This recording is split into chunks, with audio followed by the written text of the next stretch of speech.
Bienvenidos a Teísmo Metafísico, un lugar de conocimiento para una fe razonable.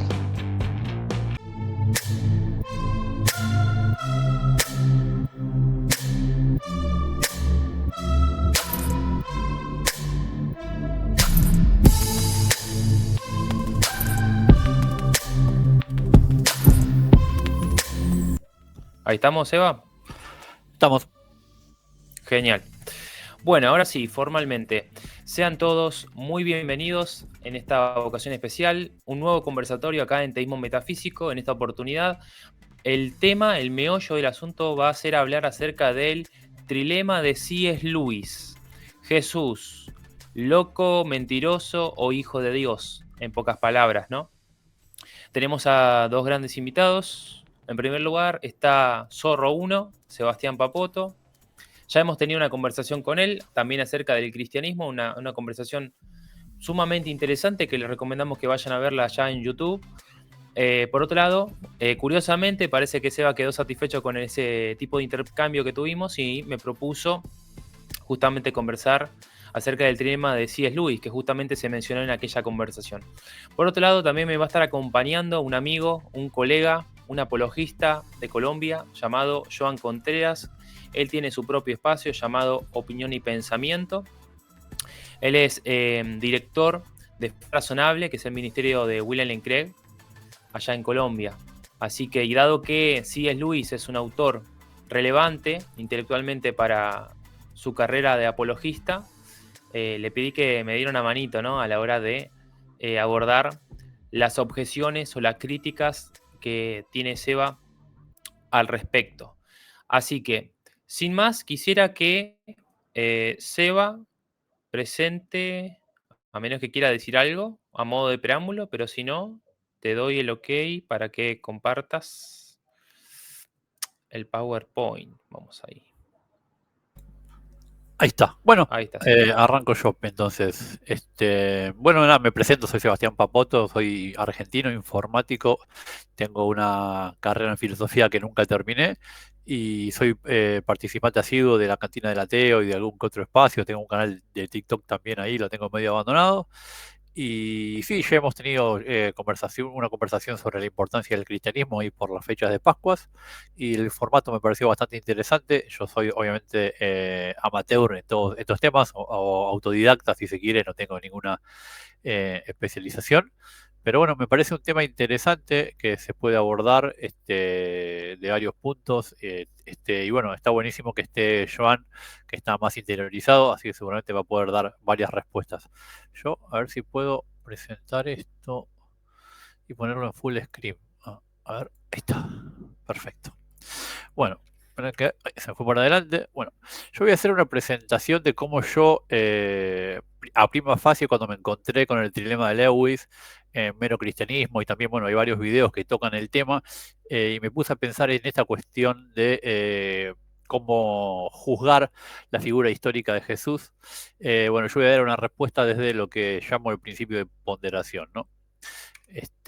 Bueno, acá hay una exposición del trilema según el propio Lewis. Esto, si presentaba alguno de ustedes primero, no, ya me lo iba a saltar, pero bueno, ya que me toca a mí abrir, es sencillamente la chocante alternativa o trilema, como dice Erwin Soto Espinosa en un paper sobre Lewis que está citado ahí abajo. Si quieren lo podemos leer para alguna persona que esté escuchando y no esté interiorizado. Claramente Joan y Sebas y yo, bueno, sí estamos interiorizados, pero esto lo plantea Lewis en una obra, en un libro que es Mero Cristianismo, que en realidad es una recopilación de una serie de charlas en la BBC que dio Lewis, si no mal recuerdo. Y eso, bueno, con algunas acotaciones y correcciones del propio Lewis, se terminó publicando en un libro después, allá en 1940 y tanto, no me acuerdo si 45 o 47.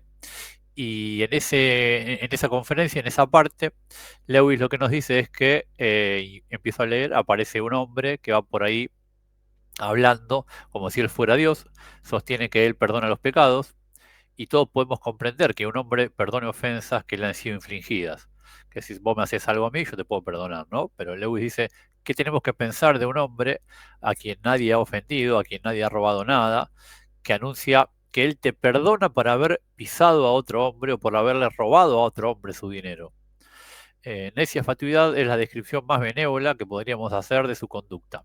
Sin ninguna vacilación, Jesús se comportó como si él hubiese sido la parte principalmente ofendida por esas ofensas. Esto tiene sentido, dice Lewis, solo si él era realmente Dios. Y abro cita de vuelta directa.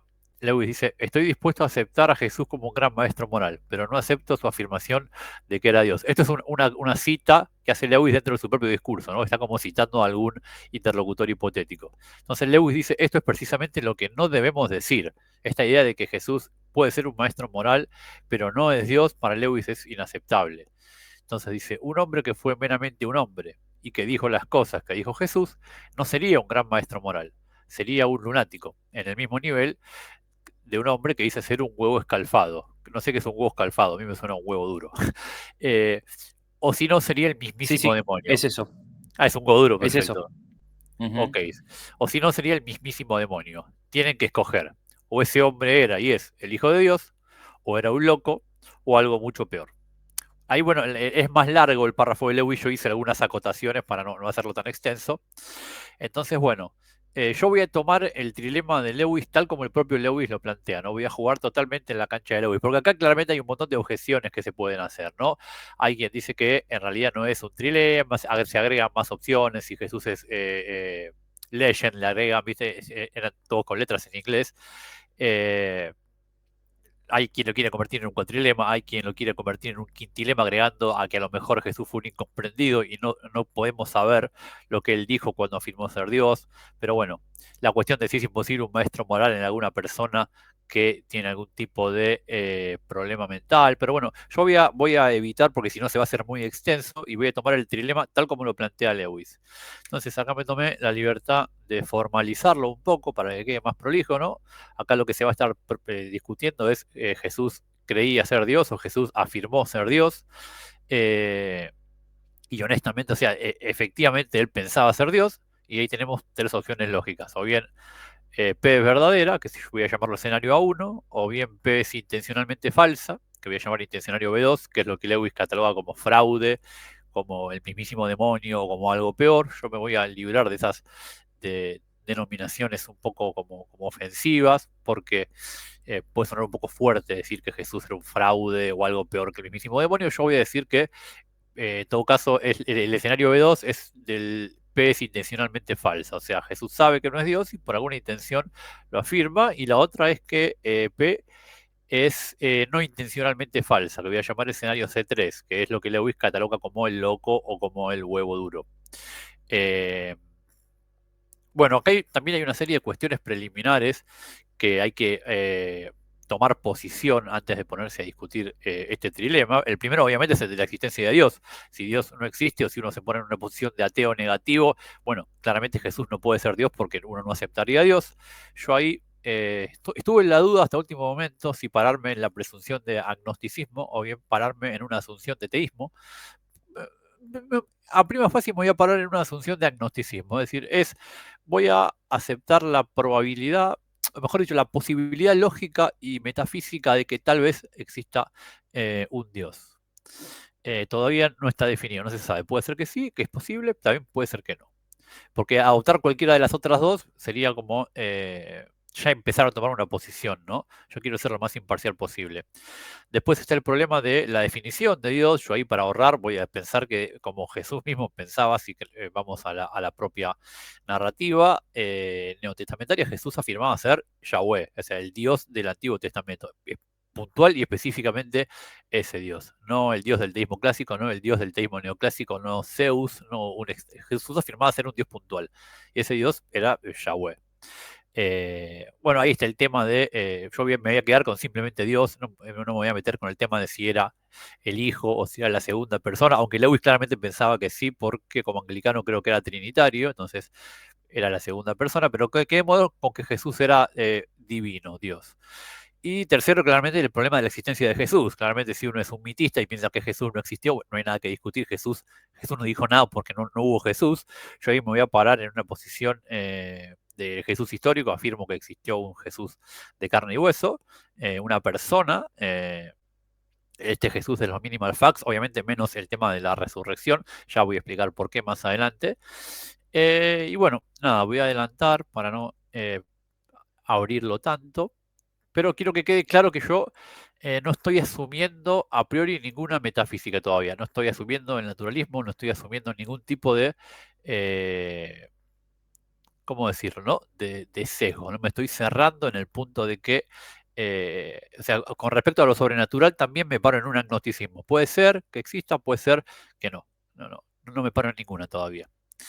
Entonces, yo acá el enfoque que voy a tomar es, para el que no sabe, yo me considero empirista, entonces voy a partir de una división medio vieja en la filosofía que parte desde Leibniz, que es esta división entre a la hora de hacer un juicio, lo que se conoce como relaciones entre ideas, que básicamente sirve para tratar problemas meramente lógicos, que no tienen que ver con cuestiones fácticas, y las cuestiones de hecho, que son precisamente todo lo demás, es decir, las proposiciones que tratan sobre el mundo, no meramente sobre relaciones lógicas. Como el trilema de Lewis, hablar sobre algo que pensaba un personaje histórico es una cuestión de hecho, una cuestión fáctica, entonces tenemos que irnos por ahí. Y ahí yo voy a tomar la postura así como empirista de que para formarnos juicios acerca de cuestiones empíricas tenemos que recurrir a la experiencia, que la experiencia es eh, la mejor maestra, por decirlo así. Y también tomando una postura ya más cercana al empirismo británico, voy a decir que sobre cuestiones fácticas, sobre cuestiones de hechos, no hay juicios apodícticos. Es decir, toda decisión, toda postura a tomar es probabilística. Entonces yo no voy a venir a decir acá que es imposible que Jesús sea Dios, sino que voy a decir que es menos probable que los otros escenarios. Por decirlo así, mi tesis va a ser que B2 y C3 son más probables que A1, lo cual no significa que A1 sea imposible, solamente que es menos probable a la luz de lo que espero por explicar. Y basándome en, acá espero que me acompañen tanto Sebas como Joan, en que un ser racional a la hora de tomar una postura elige siempre el escenario más probable antes que el menos probable. Por lo tanto, un ser racional debería descartar a uno por B2 o por C3, ¿no? Después quedaría investigar cuál de las dos es más probable y por lo tanto más racional a la hora de elegir. Voy a ahondar un poco más. Ay, qué asco, me quedó en todo en verde, porque bueno, ¿se lee bien? Eso no sé qué pasó antes, no estaba así todo en verde. Sí, capaz que sí, pero estaría bueno que lo digas más que nada por el público, Sí, ¿viste? Que no. capaz que no puede Sí. llegar a leer. Igual yo voy a. Esperen que. Acá tengo alguna especie de nota. Ahí está. Bueno, para eso tengo que empezar a explicar la cuestión de, ya que hablamos de qué creer, o de que en qué escenario creer, qué es esto de una creencia, ¿no? Ahí yo entiendo la creencia como una actitud proposicional, es decir, la preferencia de una idea por sobre otra. Entonces, creer en algo sería prestar cierto grado de asentimiento a un contenido proposicional, a un X, ¿no? Es decir, a una proposición o a la idea, al contenido de esa proposición. En grado mayor al que le prestamos a el resto de escenarios que están compitiendo. Entonces, si la creencia es cierto modo de representación, tenemos que ver de dónde emana esa creencia. O sea, mejor dicho, de dónde emana la confianza con la cual creemos en algo. Y ahí la respuesta, bueno, ya lo adelanté anteriormente, la experiencia es el fundamento de esa confianza que tenemos en tal o cual escenario, o en todos los escenarios en realidad, algunos por encima de otros.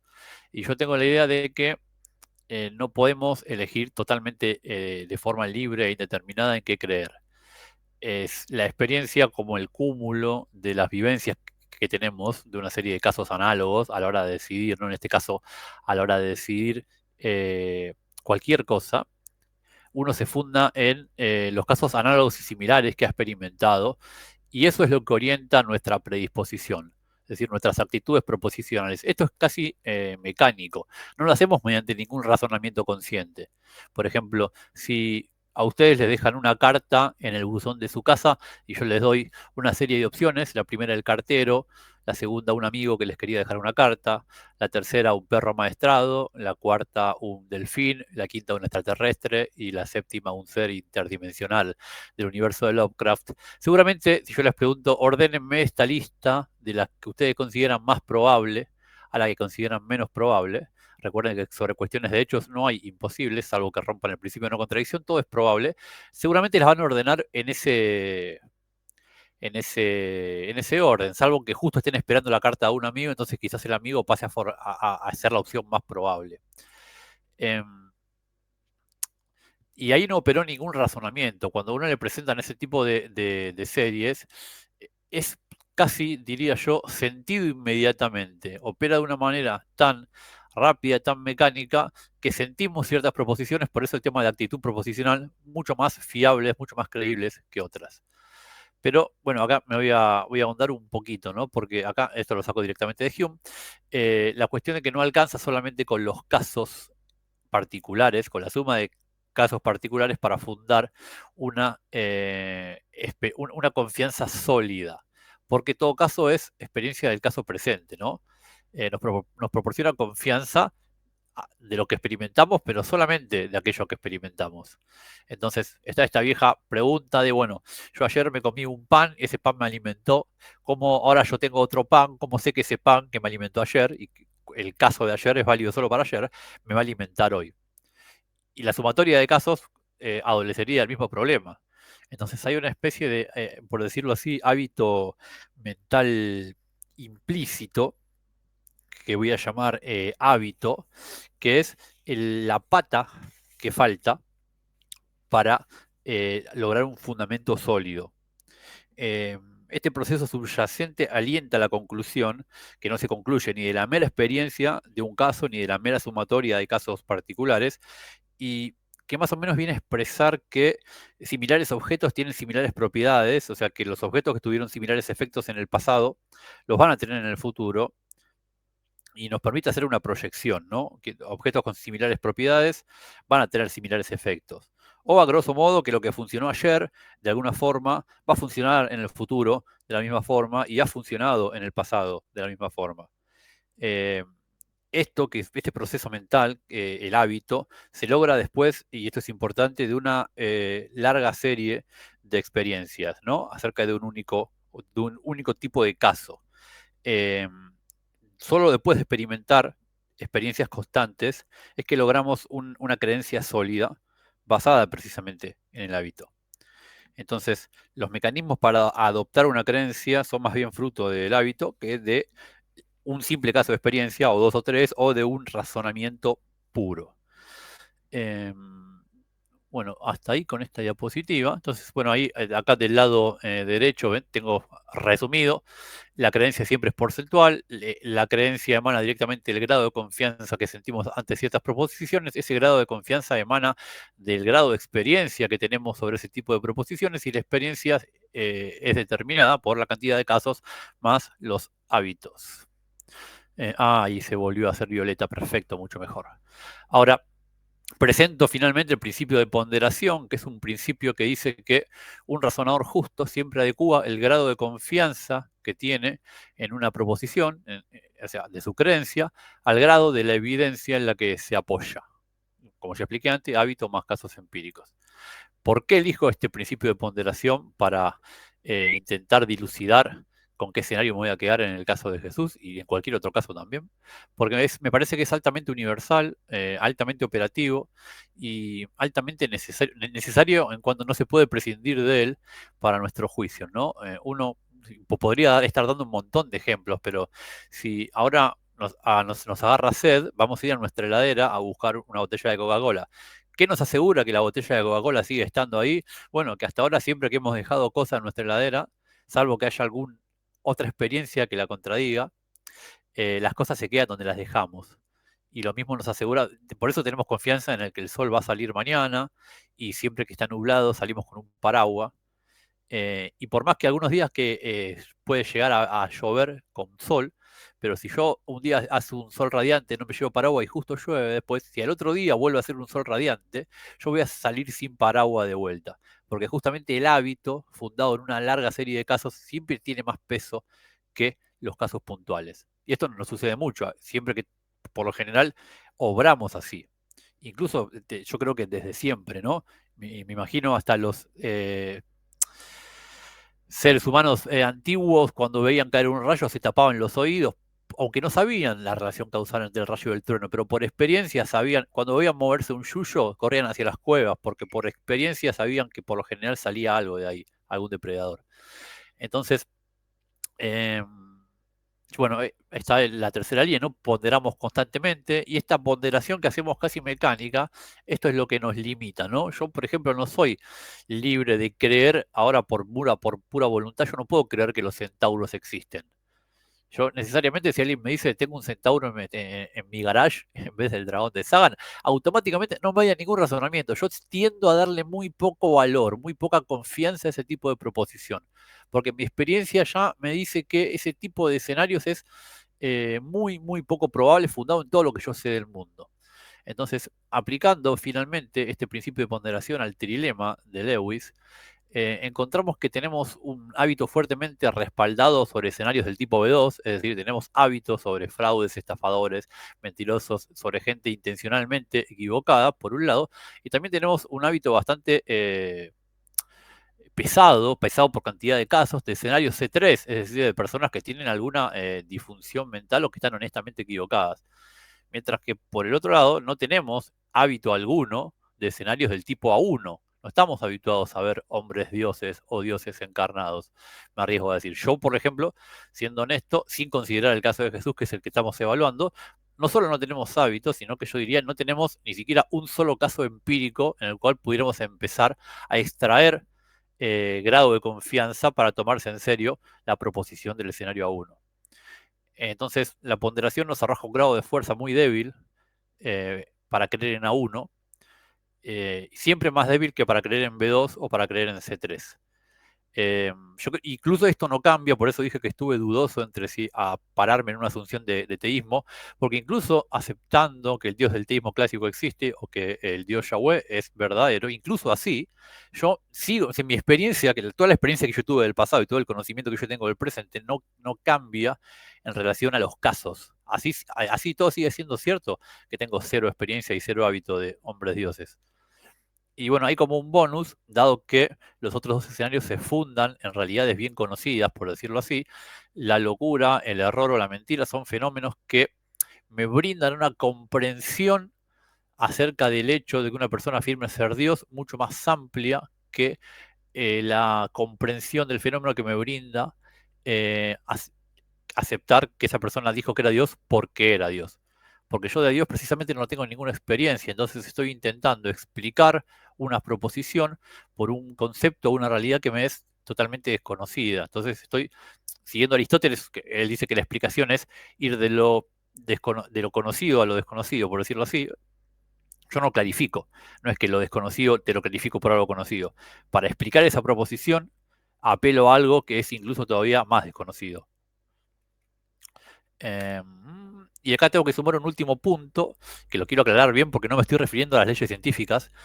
Quiero extraer a la colación la noción de ley natural, tal como la trabajan Locke y Hume, sencillamente como la serie de proposiciones que son generalizaciones o formalizaciones de las regularidades de nuestra experiencia más amplias y más apoyadas. Como por ejemplo que cualquier proposición que se les ocurra a ustedes, que siempre llueve de arriba para abajo, o que el agua de mar es salada, o que cualquier proposición que tenga un 100% de casos a favor y ninguno en contra, ¿no? Como lo que dije, después del relámpago siempre viene el trueno. Este tipo de proposiciones, llamadas leyes naturales por estos empiristas británicos, tienen siempre, por definición, dado que expresan el grado más coherente y más pesado en cuanto a cantidad de casos, de regularidades de nuestra experiencia, tienen siempre el grado más alto de confianza, ya que están formalizando, por decirlo así, lo que nunca falla o lo que rara vez falla, ¿no? Hay una diferencia entre probabilidad y prueba. La probabilidad es la que tiene mucho a favor y casi nada en contra, y la prueba es la que tiene todo a favor y nada en contra. Pero bueno, no sé si vale meterse mucho ahí. Entonces, recién consideramos solamente la evidencia a favor, pero para ponderar también hay que contraponerle, como si fuera un juicio, la evidencia en contra. Y todo escenario que vaya contra una ley natural tiene por definición, independientemente del grado intrínseco que tenga ese hecho, por ejemplo, que un extraterrestre me haya dejado una carta en mi buzón, independientemente de la probabilidad de ese hecho, digamos que es 70% de 100, hay que restarle, para saber el verdadero grado de ese escenario, toda la evidencia en contra que tiene. O sea, alguien puede presentarme un montón de evidencias acerca de que un delfín o un extraterrestre me dejó la carta. Ahora, a eso hay que restarle toda la evidencia que tiene en contra, como por ejemplo que hasta donde sabemos los delfines no respiran afuera del agua por mucho tiempo, entonces se le dificultaría mucho venir desde el Río de la Plata hasta la puerta de mi casa y dejarme la carta. Entonces, acá citando directamente ya a Hume en uno de sus libros, ahí está la cita, lo que ocurre en estos casos cuando tenés evidencia a favor y en contra es una mutua destrucción de evidencias, y lo que queda es, a la superior le restás la inferior, y lo que queda de esa cuenta es el grado exacto de creencia, de confianza que vos tenés que tener en ese escenario. Entonces ahí yo creo que a uno queda menos favorecida, porque no solo no posee hábito, ni posee casos empíricos, sino que además va en contra de una buena serie de leyes naturales. Por lo tanto, queda en algún punto bastante mal parado. Y bueno, sería en grandes rasgos más o menos eso.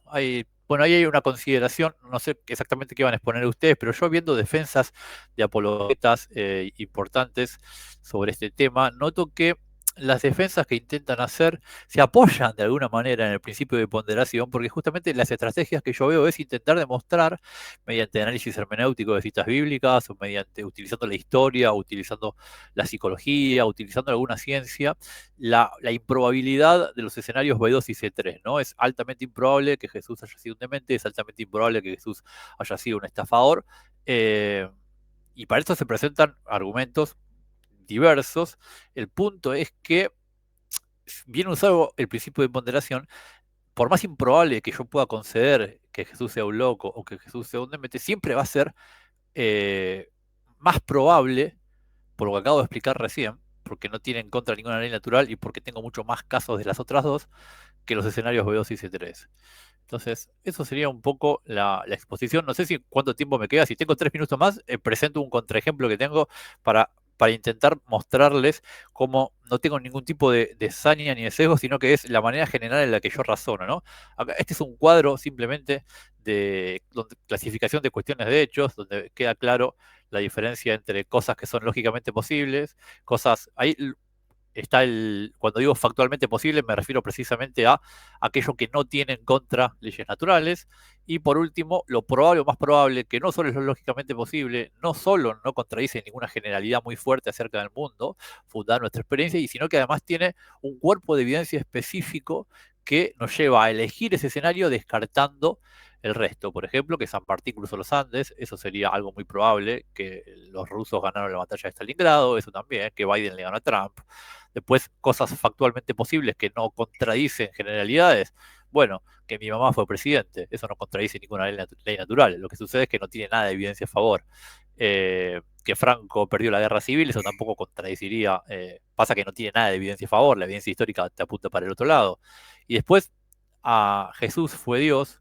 Yo la colocaría precisamente, como concedía al principio, en lo lógicamente posible, o en todo caso en lo metafísicamente posible, pero tiene en contra leyes naturales y no tiene, o bien si tiene algún tipo de evidencia, eso lo van a presentar ustedes, si tiene algún tipo de evidencia testimonial a favor, queda anulada, destruida en el sentido de como queda destruida un número, si yo le resto un número mucho más grande, queda anulada por una evidencia mucho más fuerte en contra. Y acá, bueno, quiero presentar sencillamente muy rápidamente un caso de análogo, las Kumari Devi, que son deidades vivas en Nepal. Son sencillamente nenas que son consideradas diosas, o sea, no representantes, diosas encarnadas. Tienen una tradición de 1000 años, hace 1000 años que las diosas Durga y Taleju se vienen encarnando en diversas. Es muy interesante. Si les interesa el tema, les recomiendo el libro de un médico argentino, Ricardo Collier, que se llama Ser una diosa. El tipo se fue hasta Nepal, las entrevistó, etcétera. Pero bueno, básicamente son ejemplos de dioses vivos hoy. Hoy en día uno se puede tomar un avión a Katmandú o a la otra ciudad esta, la Lalitipur, y están ahí. Estas son las últimas dos que están. las últimas dos encarnaciones, una de 2017 y otra de 2018. Entonces yo apliqué el principio de ponderación a este caso, tomé a una de las dos, a Nijira Bajraracha, de ahora en más Nijira simplemente por impronunciable, y hice este cálculo, ¿no? Le sumé hice ahí una evidencia comparativa con los tipos de evidencia que yo considero que hay para el caso de Jesús y también para el caso de esta chica, ¿no? Ambos afirman ser una divinidad, a ambos se le atribuyen milagros, ambos se le atribuyen capacidades sobrenaturales, ambos están dentro de un contexto, una tradición religiosa, ambos tienen testimonios escritos a favor. Testimonios en contra, Jesús tiene algunos tardíos, como los de Celso, los del emperador Juliano, los del Talmud de Babilonia de los hebreos. Nijira puse no entre, si me preguntan porque quiero ser honesto, yo no encontré ninguno, pero claramente debe tener detractores. También pasa que yo no estoy tan metido en el tema, tiene mucho menos atención que el caso de Jesús. Pero Jesús no tiene ni testimonios contemporáneos, porque claramente el caso de Jesús ocurrió hace 2024 años, y Nijira sí tiene testimonios contemporáneos, de hecho puede ir uno mismo, y también tiene otro tipo de evidencias un poco más, si se quiere, fuertes desde el punto de vista de Tilot, son como evidencia fotográfica, evidencia visual, registros, etcétera, y tiene acceso directo a su persona, cosa que es muy, muy importante. No tenemos a ningún mitista marginal diciendo que Nijira Bajraracha no existe. De Jesús sí hay algunos que son muy marginales, pero bueno, está, ¿no? Hay gente que hasta se atreve a dudar de que existió. Y claramente son el centro de un culto y presiden ritos, son la figura religiosa central. Entonces, así todo, con toda esta evidencia que hay a favor de Nijira, yo hago este cálculo que tengo del lado izquierdo y no me convence para nada. O sea, si tuviera que aplicar el trilema a esta nena Kumari y tuviera que decir que es una farsante, que está demente o que realmente es una diosa, instantáneamente me inclino brutalmente a pensar que esta nena es una nena en la India, que está ahí, que creen que es una diosa, pero que claramente no lo es. Y yo creo que cualquier persona imparcial va a tender, en este caso de Nijira, a pensar que claramente no es una diosa, que le están considerando diosa por cuestiones o políticas o religiosas, que es una tradición que se puede respetar, que está perfecto, pero no nos convence con todos los testimonios que hay que es una diosa. Y si esto es así para el caso de Nijira, también debería ser así para el caso de Jesús, y en mi caso lo es. Así que bueno, eso aquí concluye la presentación, ¿no? Yo claramente a los evangelios le concedo el mismo grado de fiabilidad que a cualquier otra fuente histórica. Para mí no son ni más ni menos confiables que Tácito, ni más ni menos confiables que Marco Aurelio, ni más ni menos confiables que cualquier otra fuente antigua, y no me quiero meter en criterios históricos porque tampoco es mi campo, pero sí he leído algunos libros de introducción a la metodología de la historia y se parte del criterio de sospecha. Yo le voy a dar todo el valor que se meten como fuentes históricas a los evangelios, pero no hago ningún caso especial. Entonces, son fuentes del pasado que nos cuentan cosas. Hay que ver qué nos dicen y cómo juzgarlas sobre todo. Yo claramente aplico justamente el principio de ponderación para todas las fuentes. Y para todo lo que está en el Nuevo Testamento que se dice de Jesús, aplico precisamente el principio de ponderación para ver si realmente puedo creer en esas proposiciones o más bien tengo que explicarlas de otra manera. Y ahora sí que eso es todo, no tengo más nada en cuanto a la presentación. Tengo alguna cosita más, pero ya llevo hablando no sé cuánto. Me pasé un poco, Seba, ¿no? Te había dicho 10 minutos y...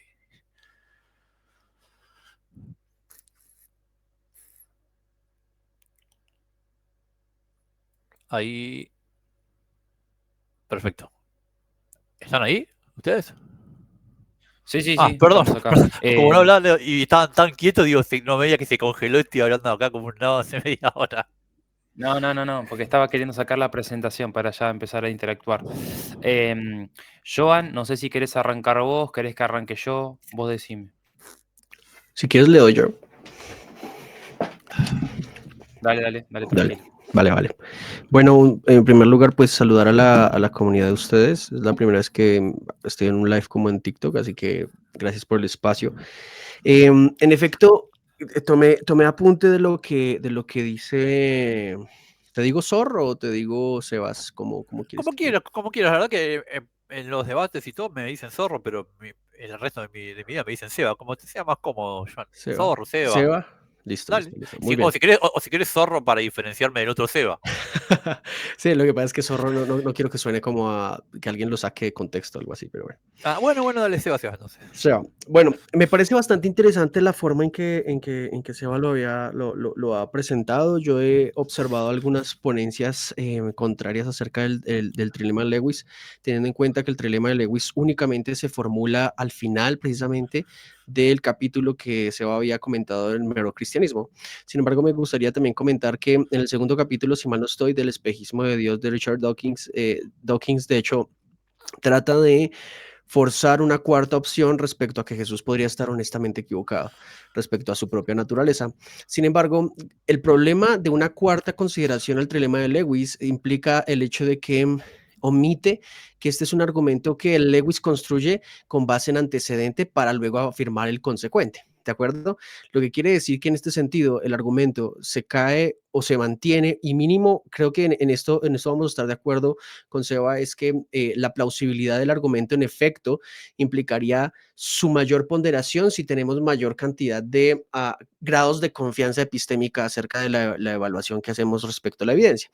En este sentido, entonces, el antecedente que Lewis está sosteniendo es en la naturaleza propia de la afirmación sobre hijo de Dios. Sin embargo, me gustaría hacer una claridad en la afirmación de hijo de Dios porque no podemos dejarla solamente como mero hijo de Dios en un entendido anglosajón, que en efecto es el que derime en nuestra conciencia occidental, sino que además de eso tenemos que hacer un paneo judaizante.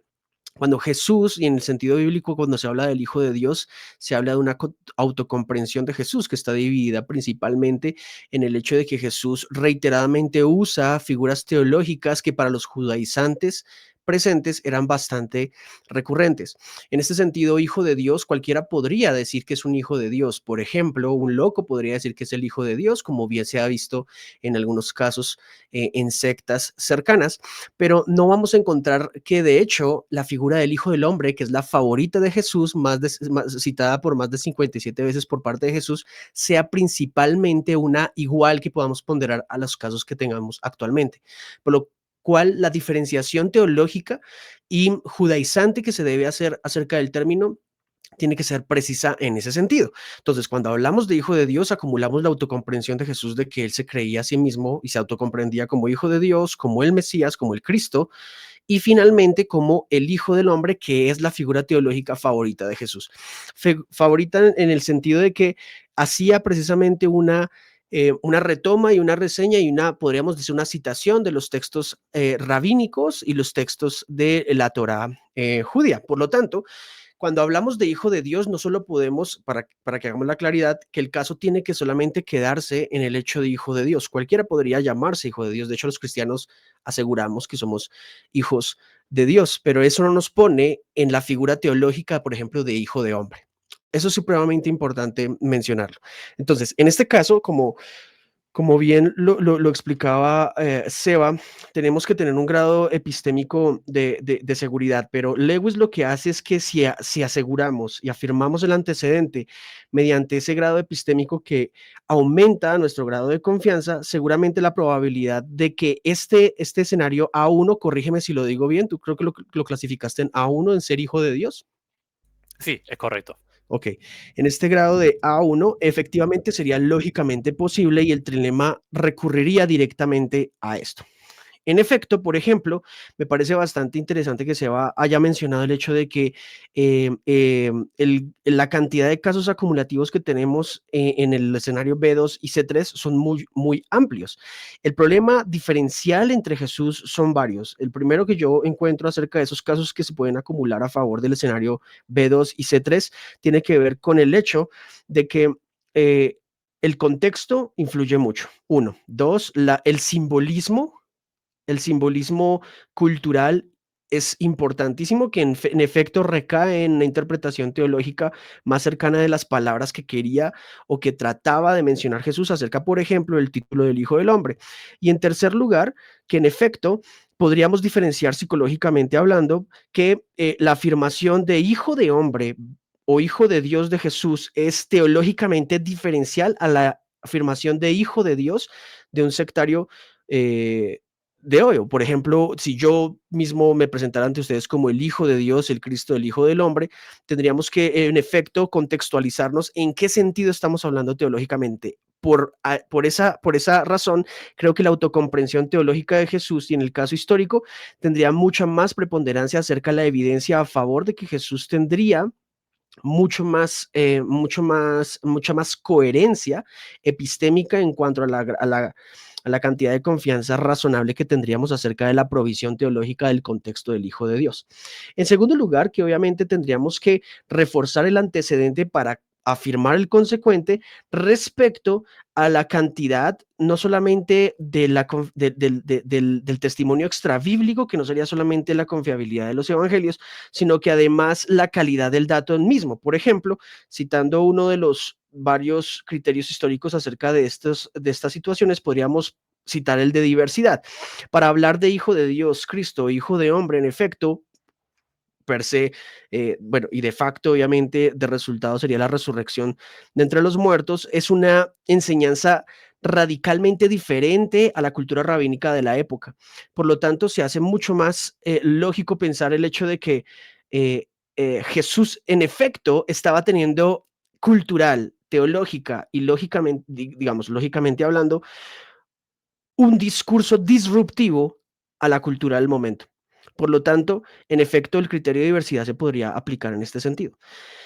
Um, por otro lado, creo que tenemos varias fuentes hostiles que de una u otra manera afirman no solamente la historicidad de Jesús, que bien entiendo Seba respalda, digo, en un sentido de un Jesús histórico, ¿verdad? En efecto.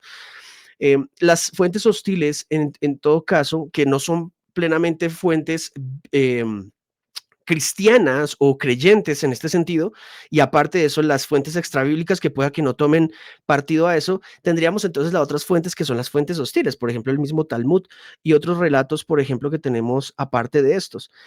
Quisiera reforzar un poquito más el hecho de que la confiabilidad epistémica acerca del escenario A1 también aumentaría, por ejemplo, con la digamos, una cuñita que yo diría ahí son las creencias propiamente básicas de Plantinga. En efecto, si bien la conversación no tiene que ver directamente con la existencia de Dios, si un teísta, en efecto, afirmara que Dios existe, afirmaría la posibilidad de que dichas intervenciones, por ejemplo, singularidades en el espacio-tiempo podrían ser posibles. Lo que afirmaría el cristianismo en este sentido es que es lógicamente posible pensar que Dios se haya presentado ante la historia y haya ingresado en el espacio-tiempo en la forma de un ser humano que a su vez se identificara como Dios en el término judaizante y en el contexto como bien lo he mencionado en este sentido. Por lo tanto, el principio de ponderación que está bastante bien ilustrado por Seba, me parece que si lo vemos desde ese punto de vista, la balanza podría también empezar a darse vueltas, sobre todo con las diferentes variables que acabo de mencionar. Obviamente hay una específica de la cual no creo que hablemos o profundicemos mucho, que en efecto es el testimonio puntualmente del Espíritu Santo, que en este sentido pues no es algo que vamos a profundizar, pero el cristiano afirmaría en todo caso que ese testimonio implicaría una experiencia cercana a dicha verdad teológica en cuanto a Jesús siendo hijo de Dios. Por lo que, digamos, sin aportarla tanto al grado epistémico, porque entiendo la subjetividad que esto podría mencionarse en cuanto a la experiencia, me parece que la experiencia en un grado epistémico requiere necesariamente, tal como Seba bien lo había dicho, un grado de razonabilidad y favorabilidad respecto a otras fuentes. Yo propongo, por ejemplo, que no sean solamente la confiabilidad de los evangelios como textos históricos, sino también los extrabíblicos y las fuentes hostiles.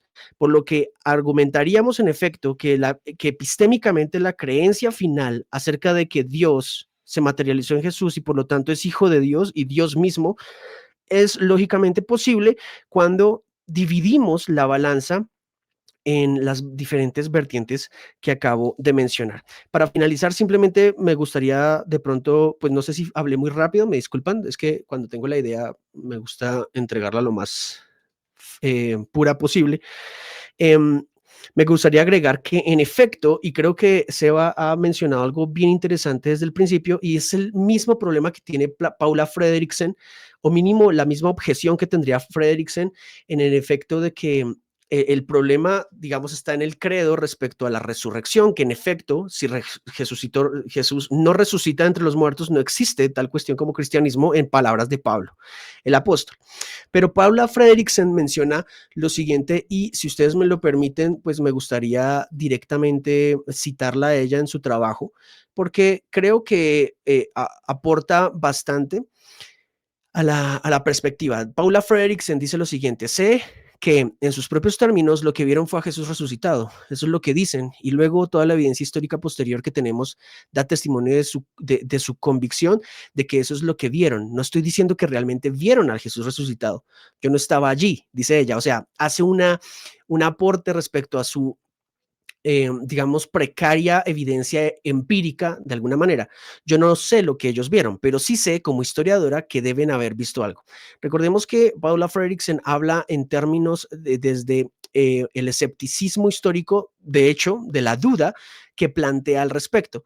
Pero en general, cuando observamos el caso de Jesús y puntualmente el trilema de Lewis y lo observamos desde la variabilidad, en efecto, de la inmersión de varias otras cuestiones acerca del contexto, el contexto teológico en el cual se habla de Hijo de Dios, no es propiamente un contexto plenamente anglosajón y en términos occidentales, sino que de hecho, si vamos directamente a la terminología, encontraremos que hijo de hombre sería el más apropiado. Evidentemente, Lewis habla de hijo de Dios porque en efecto es entendible en términos religiosos para la cristiandad. Pero si queremos ser exactos teológicamente hablando, podríamos, por ejemplo, acuñar el Mesías y el Hijo de Hombre, que en efecto me parece que fortalecen un poco más el contexto teológico en el cual Lewis trata de fortalecer el trilema. Entonces, bueno, creo que yo ahí dejo mi intervención. Espero no haber sido muy extenso, pero para que le demos a la conversación. ¿Puedo hacer una pregunta rápida, Joa, para Dale. seguirlo? Ahí si querés tomarte unos minutos para explicar la diferencia, porque yo abordé el trilema desde la idea era Jesús es Dios o Jesús es divino o Jesús en todo caso es la segunda persona de la Trinidad, que son Sí, nociones teológicas que yo manejo. Ahora, si querés explicarme qué connotaciones tiene ser el Hijo del Hombre, el Mashiach también entiendo. Ahora, ¿qué vendría a ser? Porque sí, sé que Jesús lo dice muchas veces, eso de que es el Hijo del Hombre, pero la verdad que no estoy muy entendido en qué significa, qué conlleva ser el Hijo del Hombre. Ok, bastante. Esa es una muy buena pregunta. De hecho, creo que fortalecería un poquito la conversación en ese sentido. Y te agradezco la pregunta que haces. Jesús constantemente, y es una de las cuestiones que más de hecho destaca a Jesús, es que el título del Hijo del Hombre para nosotros, curiosamente en Occidente, generaría una confusión si no conocemos el trasfondo teológico, ¿verdad? Pero Jesús constantemente está citándose como hijo de hombre y comprendiéndose como hijo de hombre como una figura teológica del Antiguo Testamento que aparece directamente en Daniel capítulo 7. En Daniel capítulo 7 aparece una figura, curiosamente, que irrumpe en un escenario súper digámoslo en términos del Monsterverse, si a alguien le gusta el Monsterverse como a mí, súper épico, súper titánico, en donde Dios, como anciano de días, está en medio de la creación y multitudes de personas, y las figuras que aparecen son una serie de bestias en donde Dios asesina con su poder algunas y una sola queda viva. Y luego en el pasaje al final del capítulo 7 aparece solo un verso en donde se habla y apareció una figura como la del Hijo del Hombre a la cual se le fue entregado los dominios, el poder y los reinos en todo caso. Esta figura del Hijo de Hombre es de hecho la figura que más Jesús usa en el Nuevo Testamento porque en términos judaizantes esta figura reencarna no solamente como Hijo de Dios propiamente, sino de hecho como la figura preexistente del Mesías que habría de venir. Entonces, en ese sentido, es que Jesús habla de hijo de hombre. Por eso hago la distinción, ¿no? Porque evidentemente cuando hablamos en términos occidentales de hijo de Dios, cualquiera podría comprenderse como hijo de Dios. Pero el problema está en que Jesús, si bien se comprendía como hijo de Dios, el título favorito era hijo de hombre. Por lo que en el mismo sentido teológico se refuerza un poco más la desdiferenciación. Creo que eso lo aclara un poco. Sí, igual justo iba a retomar esta idea que vos planteaste, Joan, como para traer más claridad, ¿no? Porque Claro, Joan, bueno, vos no lo conocés mucho, Zorro, pero Joan cuando arranca boom, con todo, ¿no? Y tiene un montón de data, ¿no? Y tal vez uno, en el discurso de Joan, que procura ser intenso más que nada porque tiene mucha información que dar, capaz que uno se perdió, ¿no? Entonces, quisiera como retomar un poco el discurso de Joan para concentrarme o enfatizar ciertos asuntos que creo que Joan quiere enfatizar. Y sería lo siguiente. Uno podría preguntar, y de hecho, por ejemplo, Puc, Seba Rodríguez, me lo planteó en privado, ¿no? Él me dijo, no, yo directamente, pues lo invité, dije, bueno, si tantas ganas tenés de conversar conmigo, sumate. Me dijo, no. Lo que Sí, pasa es que para mí el trilema de C.S. Lewis ya arranca porque yo ya tengo que aceptar que Jesús afirmó ser divino, ¿no?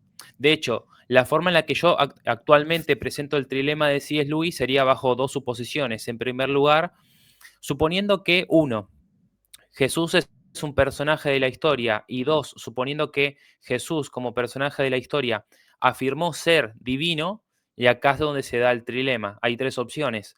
O Jesús es un mentiroso, o Jesús es un loco, o Jesús es quien dice ser, que es el Hijo de Dios, ¿no?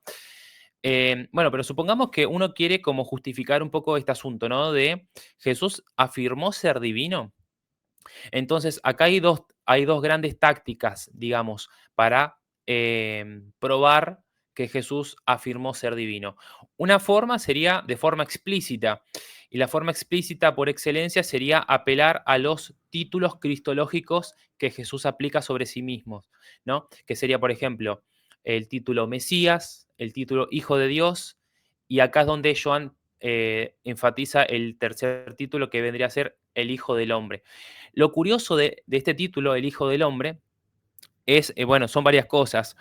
Por ejemplo, los que, los que cuestionan los evangelios como documentos históricos proponen una, por así decirlo, un criterio de autenticidad, ¿no?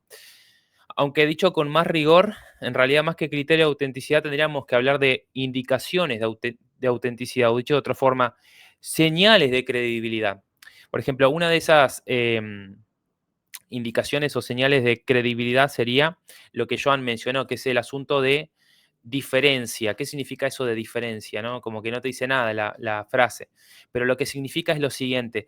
Cuando en los evangelios aparece algo que es distinto de lo que los judíos vienen creyendo, pero que al mismo tiempo es algo que posteriormente en la reflexión cristiana no aparece, entonces eso se puede adjudicar al Jesús histórico. Por ejemplo, el título El Hijo del Hombre. Acá cabe enfatizar lo siguiente. Jesús no es que dijo que él era un hijo del hombre, sino que él era el hijo del hombre. Entonces, esto es importante porque Jesús utiliza un término definido, un artículo definido, perdón, que sería el hijo del hombre. Y cuando Jesús utiliza ese título, como bien dice Joan, está haciendo referencia a ese capítulo de Daniel, capítulo 7, que en pocas palabras es un pasaje escatológico, es decir, esta figura del Hijo del Hombre vendría a ser algún tipo de figura celestial que aparece en el fin de los tiempos, en el escenario en donde Dios está instituyendo un juicio final hacia las naciones y hacia todo el mundo.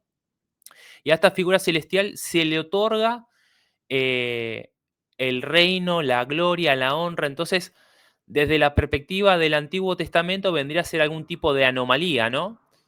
Algo así como, por ejemplo, una anomalía semejante al ángel de Jehová, por ejemplo, ¿no? Una anomalía como que, por mencionar, ¿no? El ángel de Jehová es una anomalía en el sentido de que se dice que es un ángel, sin embargo, habla y actúa como si fuese Dios.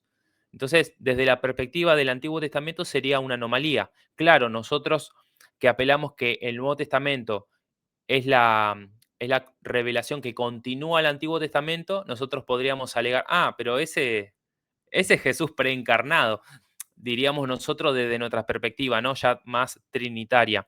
Bueno, desde la perspectiva, de nuevo, del canon cerrado del Nuevo Testamento, tiene todo el sentido del mundo hablar de esta figura extraña que parece que actuaría como Mesías porque recibe el reino, pero al mismo tiempo también se da la gloria, la honra y el honor que supuestamente el Dios del Antiguo Testamento es muy celoso de preservar para sí mismo.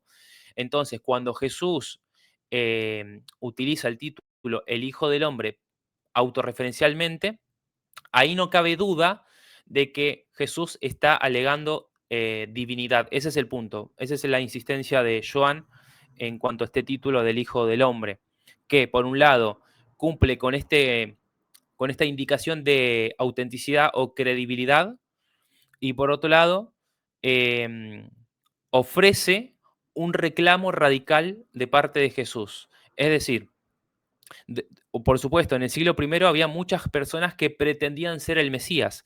Sin embargo, el reclamo distintivo de Jesús es que no solamente alega ser el Mesías esperado de Israel, o sea, el Mesías judío, por así decirlo, sino que Jesús, sabiendo que el entendimiento de aquella época era que el Mesías que estaban esperando era algún tipo de liberador político, que quería sacar supuestamente a Israel del yugo romano, Jesús no utiliza abiertamente el título de Mesías, porque si no tendría todas las connotaciones políticas. Entonces Jesús lo que hace es utilizar esta figura más ambigua, si se quiere, pero de alguna forma también revelando su divinidad. Yo mencioné que esa es la estrategia explícita, los títulos cristológicos, pero luego también hay una estrategia implícita que sería por medio de la enseñanza de Jesús y por medio del comportamiento de Jesús. En cuanto a la enseñanza, es la predicación del reino de Dios, que Jesús enseña con autoridad, que Jesús hace cosas que, según el entendimiento judío, solo Dios puede hacer, como por ejemplo, el perdón de los pecados, ¿no? Que vos mencionaste en esa cita de mero cristianismo. Y bueno, muchas cosas más, ¿no? O sea, tampoco quiero andar en este asunto porque, de hecho, no lo has tocado, pero por mencionar la vida de oración de Jesús, llamándolo Padre, Jesús llamándose o alegando ser justamente el árbitro del destino eterno de las personas, justamente es el tipo de papel que va a esbozar el Hijo del Hombre según el Evangelio de Juan. De nuevo, este título posteriormente no se utiliza teológicamente por los cristianos, por lo tanto nadie puede alegar que esto fue introducido posteriormente o añadido posteriormente por cristianos, porque de hecho justamente los cristianos no han reflexionado profundamente en esos primeros siglos, digamos, acerca de la importancia que tiene este título del Hijo del Hombre. Y otra cosa, justamente, para cerrar este asunto del Hijo del Hombre, es que aparece más de 80 veces en la boca de Jesús, según los evangelios, y aparece solamente una vez fuera de los evangelios y aparece en Hechos de los Apóstoles, capítulo 7. Por lo tanto, en las cartas apostólicas no aparece. Eso nomás para indicar, digamos, que es un texto que merece ser creído en ese sentido, ¿no? Por otro lado, vos mencionabas acerca de la probabilidad. Seba hablaba acerca de la probabilidad, ¿no? Bueno, justamente Joan menciona lo siguiente. Si en esa ecuación de que le añade más probabilidad a una proposición, ¿no? Añadimos lo siguiente. Vamos a añadir mi propia cosmovisión. Si yo creo en Dios y por lo tanto considero que los milagros son posibles, eso también lo que va a hacer es añadir más probabilidad a la cosa en sí. Ahora, si yo niego justamente que los milagros sean posibles y si también niego que Dios exista, por supuesto que la probabilidad va a disminuir. Eso es evidente, ¿no? Entonces, por eso Joan mencionó ese asunto. Por otro lado, el reclamo radical de Jesús tampoco se da en un vacío. Justamente vos sabés, y esto lo hemos hablado, Zorro, de hecho, probablemente tengamos una conversación aparte sobre este asunto, que es el tema de la resurrección. Supongamos que yo pueda establecer argumentativamente que Jesús resucitó de entre los muertos. Bueno, si añadimos ese hecho, o sea, voy a añadir dos hechos, ¿no? Voy a añadir varias cosas. Yo creo en Dios, creo en la posibilidad de los milagros, identifico puntualmente que ha ocurrido un milagro que sería la resurrección de Jesús, pero además yo digo que Jesús reclamó ser divino. Ese reclamo no aumentaría en su probabilidad de ser creído justamente al añadirle el hecho probado argumentativamente de la resurrección. ¿Qué significa esto? Vos, obviamente, Zorro me va a decir, bueno, listo, dale, probá ese tema y te concedo que tal probabilidad va a aumentar. Lo que quiero decir es que el trilema no se puede analizar en un vacío, y era un poco lo que también Joan estaba hablando, ¿no? No se puede analizar, primero, no se puede analizar en un vacío cosmovisional, porque de hecho, vos dijiste, y yo sé que sos sincero en lo que decís, ¿no? Lo que pasa es que yo digo que en la práctica es imposible. Vos decís, yo me voy a acercar a este asunto de la forma objetiva, neutral, imparcial. Sin embargo, acto seguido, introducís los presupuestos filosóficos de la epistemología de Hume, o sea que en ese sentido no te acercás neutralmente. Ahora, cuando nosotros nos acercamos al trilema de C.S. Lewis, por supuesto, nosotros no es que vamos a dejar de lado nuestra cosmovisión. No, nosotros, una persona que se acerca con una cosmovisión, digamos, meramente teísta, y bueno, es más probable que considere los reclamos radicales de Jesús a Seba, que se mantiene agnóstico respecto a la existencia de Dios, ¿no?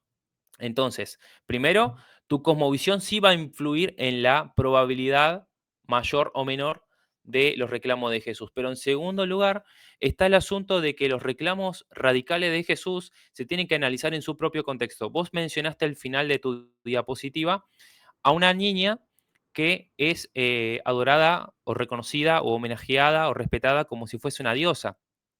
Sin embargo, yo creo que el caso no aplicaría para Jesús, por varias razones. Primero, porque Jesús reclama ser divino en un contexto monoteísta. Así que ya de base no puede competir con Jesús. Segundo, Jesús es un adulto que está reclamando sobre sí mismo divinidad. O sea que tampoco aplicaría, porque por lo que yo veo, tal vez no sea el caso, pero por lo que yo intuyo, esas niñas nacen y ya la gente los considera dioses, mientras que Jesús reclamó sobre sí mismo tal cosa. No es que nosotros pensamos que debe ser un dios, sino que Jesús reclamó divinidad para sí mismo.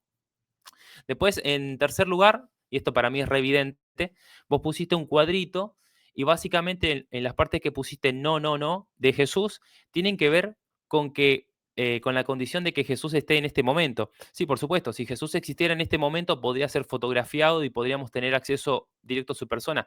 Por lo tanto, digamos, esos criterios no, digamos, es irrelevante, ¿no? El punto sería, dado que Jesús actualmente no está presente y dado que estamos alejados de los hechos en cuestión y tenemos que mediar por medio del testimonio de otras personas, al final del día, sí, está bien, hay que testear si querés, si estos documentos son confiables o no son confiables. Ahora, yo lo que he visto, no me quiero meter en este tema porque vos no te quisiste meter, pero sí considero que en lo que se ha llamado las búsquedas históricas de Jesús, al final, en un juicio, lo que hay que hacer es presumir que la persona es inocente hasta que se pruebe lo contrario. Ahora, cuando se acercan a los documentos evangélicos, se hace lo contrario. Se dicen, son culpables hasta que se demuestre lo contrario. Es decir, son inauténticos hasta que se pruebe lo contrario. Lamentablemente, esa es, por lo menos, así es como se ha llevado la segunda búsqueda del Jesús histórico. Por lo tanto, eh, en todo caso, si alguien esbozara algún tipo de posición así, yo creo que Joan ha presentado un buen caso utilizando el título cristológico del Hijo del Hombre. Y finalmente quería terminar con una pregunta, porque si te fijas, mi exposición fue más bien explicativa. Si todo tu discurso, Seba, se funda en los presupuestos epistemológicos de Hume, entonces yo me reservaría la objeción a tu postura. ¿Por qué? Porque en realidad te acordás que vos y yo tenemos una charla pendiente que te propuse acerca de la posibilidad y la identificación de los milagros. Y justamente yo considero que ahí entraría todo lo que dice Hume al respecto, ¿no? Hume plantea justamente una objeción, que es todo lo que vos estabas diciendo, acerca de la identificación de los milagros. Entonces él dice, bueno, ¿qué es más probable? ¿Que haya ocurrido un milagro o que estas personas hayan sido engañadas o que estén elaborando algún tipo de fraude? Y vos vas a decir, bueno, dado que tenemos mucha experiencia en fraudes y mentiras o gente engañada, bueno, es más probable esto, ¿no? Y si vos alegás algún tipo de milagro, tenés que superar toda esta evidencia digamos, todos estos casos acumulativos. Bueno, si digamos, si esa es tu estrategia, yo prefiero reservarme mi respuesta justamente para esa ocasión que podamos debatir acerca de la posibilidad e identificación de los milagros que creo que va por ahí. Y finalmente, te quería preguntar, porque no sabía que ibas a tomar esta decisión, pero al final del día, según tu opinión, digamos, o tu observación, primera pregunta, ¿el trilema de C.S. Lewis es válido o no? Primera pregunta. Dos, supongamos que es válido. ¿Qué opción escogerías? ¿Jesús es un loco, un mentiroso o es quien dijo ser?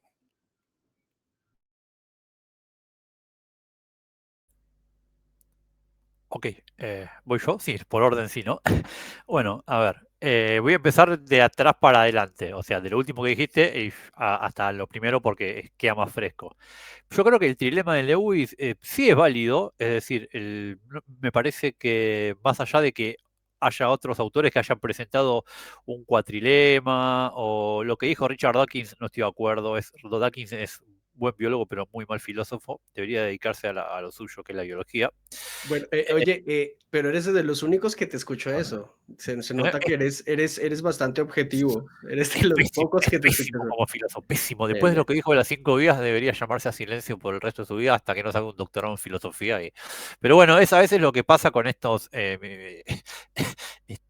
militantes que porque hablan de una cosa piensan que pueden hablar de todo. Pero bueno, dejando ahí a Richard de lado, yo creo que sí es válido, porque lo que hicieron otros autores, tengo los nombres anotados, pero no viene al caso, que han planteado, sí, de manera más seria otras opciones para el caso de Lewis, pero están planteando otros dilemas. El trilema, para mí, en cuanto al trilema, es lógicamente válido y Lewis me parece interesante el análisis que hace diciendo, y sobre todo el punto fuerte está en decir, bueno, realmente si consideramos a profundidad lo que dijo Jesús, en el contexto precisamente, para un Galileo, para un judío en Palestina en esa época, decir lo que dijo Jesús, claramente que no sos un maestro moral, porque estás justamente diciendo algo disruptivo que tiene un montón de consecuencias. Yo ahí, como no soy me queda mucho por leer acerca de la figura de Jesús, sobre el Jesús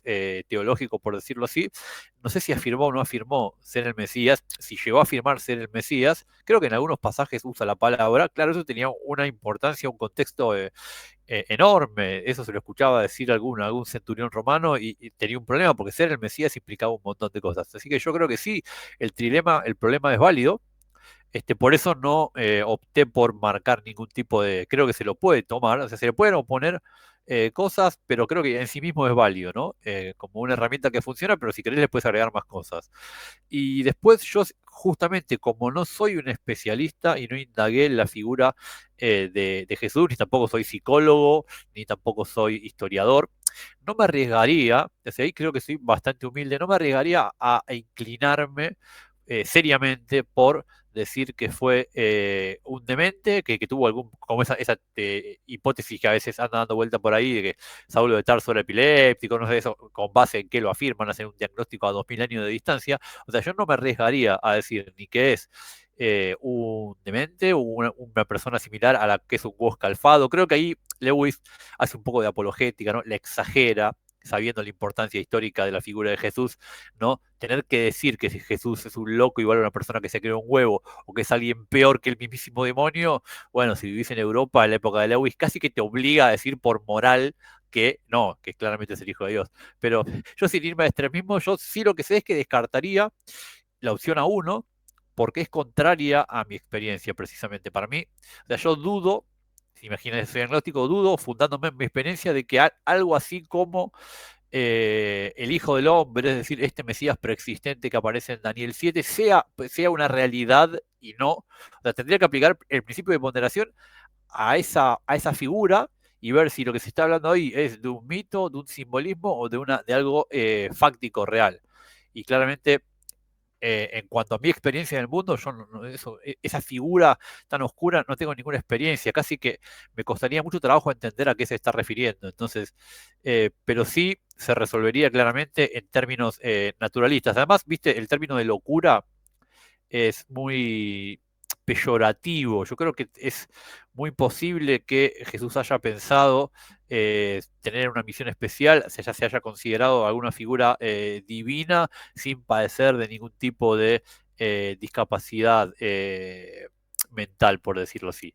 Entonces yo me iría por cualquiera de las otras dos. ¿Por cuál? La verdad, hoy en día no lo sé porque no he investigado lo suficiente como para decir, sí, mira, me parece que algo no estaba bien en Jesús, realmente tenía algún tipo de problema, como por ejemplo, no sé, algunos críticos antiguos dicen, o decir, no, mira, este Jesús la verdad que parece ser un advenedizo que en un contexto tal quiso sacar alguna ventaja, no lo sé. Pero sí para mí se resuelve, como todo en historia, en términos naturalistas, por decirlo así. Pero naturalistas no desde un cego, sino desde lo que me arroja mi experiencia, ¿no? Yo buscaría una explicación que pueda validar con casos que yo conozco y con experiencias que me clarifiquen el asunto. Después, quería decir dos o tres cosas, son más de dos o tres, pero las digo rápido y digo, si no, en algún momento me cortan y listo, chicos, no pasa nada. Eh, ¿Por qué para mí no es Seba, irrelevante? Sí, una cosita así rapidísima. Yo lo quería mencionar al principio, pero no se dio la ocasión. Pero se ve muy claro en vos, se ve muy claro en vos, por eso aprovecho la oportunidad. C.S. Lewis propone el trilema en un debido contexto. Y el debido contexto es que habían ciertas personas que decían, yo acepto a Jesús como maestro de la moral o maestro de la religión, pero no acepto su reclamo de que era Dios. Y lo que hace justamente C.S. Lewis es decir, no, no, tal cosa no es posible, porque, porque justamente Jesús afirmó ser el Hijo de Dios y por lo tanto hay tres opciones. Ahora bien, ese es el contexto histórico, ¿no? C.S. Lewis está reaccionando ante gente que quiere tratar a Jesús meramente como un maestro, ¿no? Y C.S. Lewis claro. dice, eso es imposible porque Jesús no alegó tal cosa, ser meramente un maestro. En segundo lugar, y acá se ve claro en vos, es que el trilema de C.S. Lewis también está diseñado, digamos, a lo similarmente como la apuesta de Pascal, a sacarte de la neutralidad. Entonces, el trilema de C.S. Lewis, que de hecho yo evangelísticamente lo utilizo un montón, es, no, no te puedes esconder. O sea, tenés que tomar una decisión. Vos ahora mismo te enfrentás ante esto, ¿no? Porque vos decís, bueno, hijo de Dios no lo puedo aceptar. ¿Por qué? Porque primero tengo que lidiar con el asunto de la existencia de Dios, el tema de la posibilidad de los milagros, el tema de la identificación de los milagros, perfecto. Entiendo. O sea, como visionalmente no lo puedes aceptar, porque básicamente tenés que renunciar a todos tus presupuestos filosóficos, digamos. Está bien. Pero ¿qué pasa? Al mismo tiempo tenés que aceptar dos opciones. O es un mentiroso o es un loco. Y vos decís, ¿y qué pasa? Que estas posiciones también generan ruido. Y justamente, y acá es donde se genera una situación incómoda en la persona que se enfrenta con el trilema. Si es Lewis te dice, no hay neutralidad, decidite, o sea, te arrincona. Pero al mismo tiempo, las otras dos alternativas a aceptar la divinidad, como que terminan generándote algún tipo de ruido. ¿Por qué? Bueno, tal vez haya un millón de explicaciones, ¿no? Digo, o sea, nosotros estamos atravesados por el cristianismo y obviamente que, aunque seas el mayor opositor al cristianismo, de alguna forma tenés como a Jesús como alguien respetable, elogiable, etcétera, etcétera. Y justamente el punto de C.S. Lewis es, no, no, no, si esta persona es elogiable, una persona que está mintiendo no es elogiable. Una persona que tiene delirios místicos no es elogiable. Ese es el punto de cielo, o sea, sacarte de la neutralidad respecto a Jesús. Claro. O sea, vos me estás arrinconando para que elija una hora. No, A no, no, ver, no, porque yo sé que la situación es más compleja, te podría es más emitir un compleja, juicio, pero te te lo podría, planteo así. te podría emitir un juicio desde mi conocimiento actual, el cual recalco que es imperfecto y no muy profundo sobre la figura de Jesús. Yo tendería más por ¿Cómo, la cómo? idea que te Sí, sí, podría decime. dar una respuesta de alguno de los escenarios ahora sobre mi conocimiento actual, que como dije antes, no es muy profundo y es imperfecto todavía. Si querés, lo hago. Todo depende también, ¿no? Hay un montón de consideraciones de qué lectura haga uno, ¿no? De los evangelios, cómo los considere, etcétera, etcétera, etcétera. Justo, no sé si conocen la postura acerca de la existencia de Jesús, que se les denomina como agnostical Jesus, que son personas, es bastante moderna, que es gente que acepta un Jesús histórico, pero que considera que básicamente no se puede saber mucho acerca del Jesús histórico, ¿no? En términos académicos. Hay varios autores académicos que sostienen esta postura, no son los más, pero tienen esta idea de que, bueno, sí, hubo un Jesús histórico, pero hoy en día se perdió. O sea, se escribió tanto como sobre Gilgamesh, ¿no? ¿Hubo un verdadero Gilgamesh, rey de Ur? Sí, lo sabemos porque hay ladrillos con su nombre y construyó cosas, está ahí. Ahora, no podemos saber qué hizo Gilgamesh, el verdadero Gilgamesh, no hay registro, y todo lo que sabemos de Gilgamesh es el de la epopeya de Gilgamesh, que claramente no es el Gilgamesh histórico. Entonces, todo depende de... Yo no me acerco tanto a esa postura, si bien en algún punto me es cercana, porque considero que la intención de los evangelios no es histórica, es fundamentalmente teológica. No obstante, claramente tienen información histórica, no se escribieron en el aire, pero el objetivo de los evangelios no es, mira, te voy a presentar una biografía de Jesús con una intención histórica. No es que contrataron un cronista imparcial chino y él escribía lo que veía, ¿no? Claramente o sea, son textos escritos, en el mejor de los casos, por discípulos directos o de segunda mano, como Lucas o Mateo. No, Marcos. Marcos era el que era el escriba de Coso, ¿no? Sí, de O de Pablo o de Pedro. De Pedro, que supuestamente narró el tradición. Evangelio con lo que escuchó de los discursos de Pedro después en la prédica.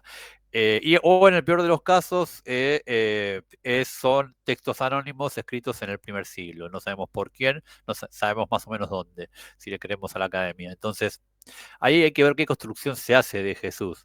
Yo creo que es más probable que Jesús efectivamente haya estado con la idea de ser algún tipo de enviado. Pasa que yo estoy hablando del Jesús histórico, no del Jesús teológico, no del Jesús, no tomando como atribuible a Jesús todo lo que se dice en los evangelios. Si tomo ese Jesús y lo tengo que juzgar, considero que es más probable que sí tuviera algún tipo de desliz, que tuviera algún tipo de delirio, pero nada, ya digo, pues considero que llegado a cierto punto, dado que la opción A1 está descartada, hubiera sido más racional obrar de otra manera. Y no creo que si Jesús hubiera sido un estafador, se las hubiera salido del terreno muchísimo antes. Creo que tuvo suficientes advertencias a nivel de amenazas, de como si uno lee los evangelios se ve que en algún punto se iba poniendo cada vez más áspero el clima. Entonces, esa última decisión de Jesús de acudir a Jerusalén en la fiesta de Pascua, sabiendo que era muy probable, no sé si que lo apresaran y lo mataran, pero sí que le sucediera algo, porque ya venía claramente un estafador malintencionado hubiera sido más inteligente, y yo creo que no hubiera dado la cara, se hubiera ido a predicar de vuelta por Carnafaun o por alguna aldea campechana donde no hubiera tenido tanto ojo público, ¿no? Y donde siempre tuvo mucho más éxito, de hecho, Jesús, en lugares más alejados y no tan céntricos, y sin embargo él elige ir ahí. Pero bueno, es, ya te digo, un juicio muy, muy liviano de alguien que no se ha interiorizado del todo en esto de la cuestión del Jesús histórico y que se le atribuye y que no. Pero si así me olvidás con una pistola a elegir, diría que voy más por el lado de que estaba honestamente convencido de que era Dios. Pero claramente, Ok. a su vez, está equivocado también.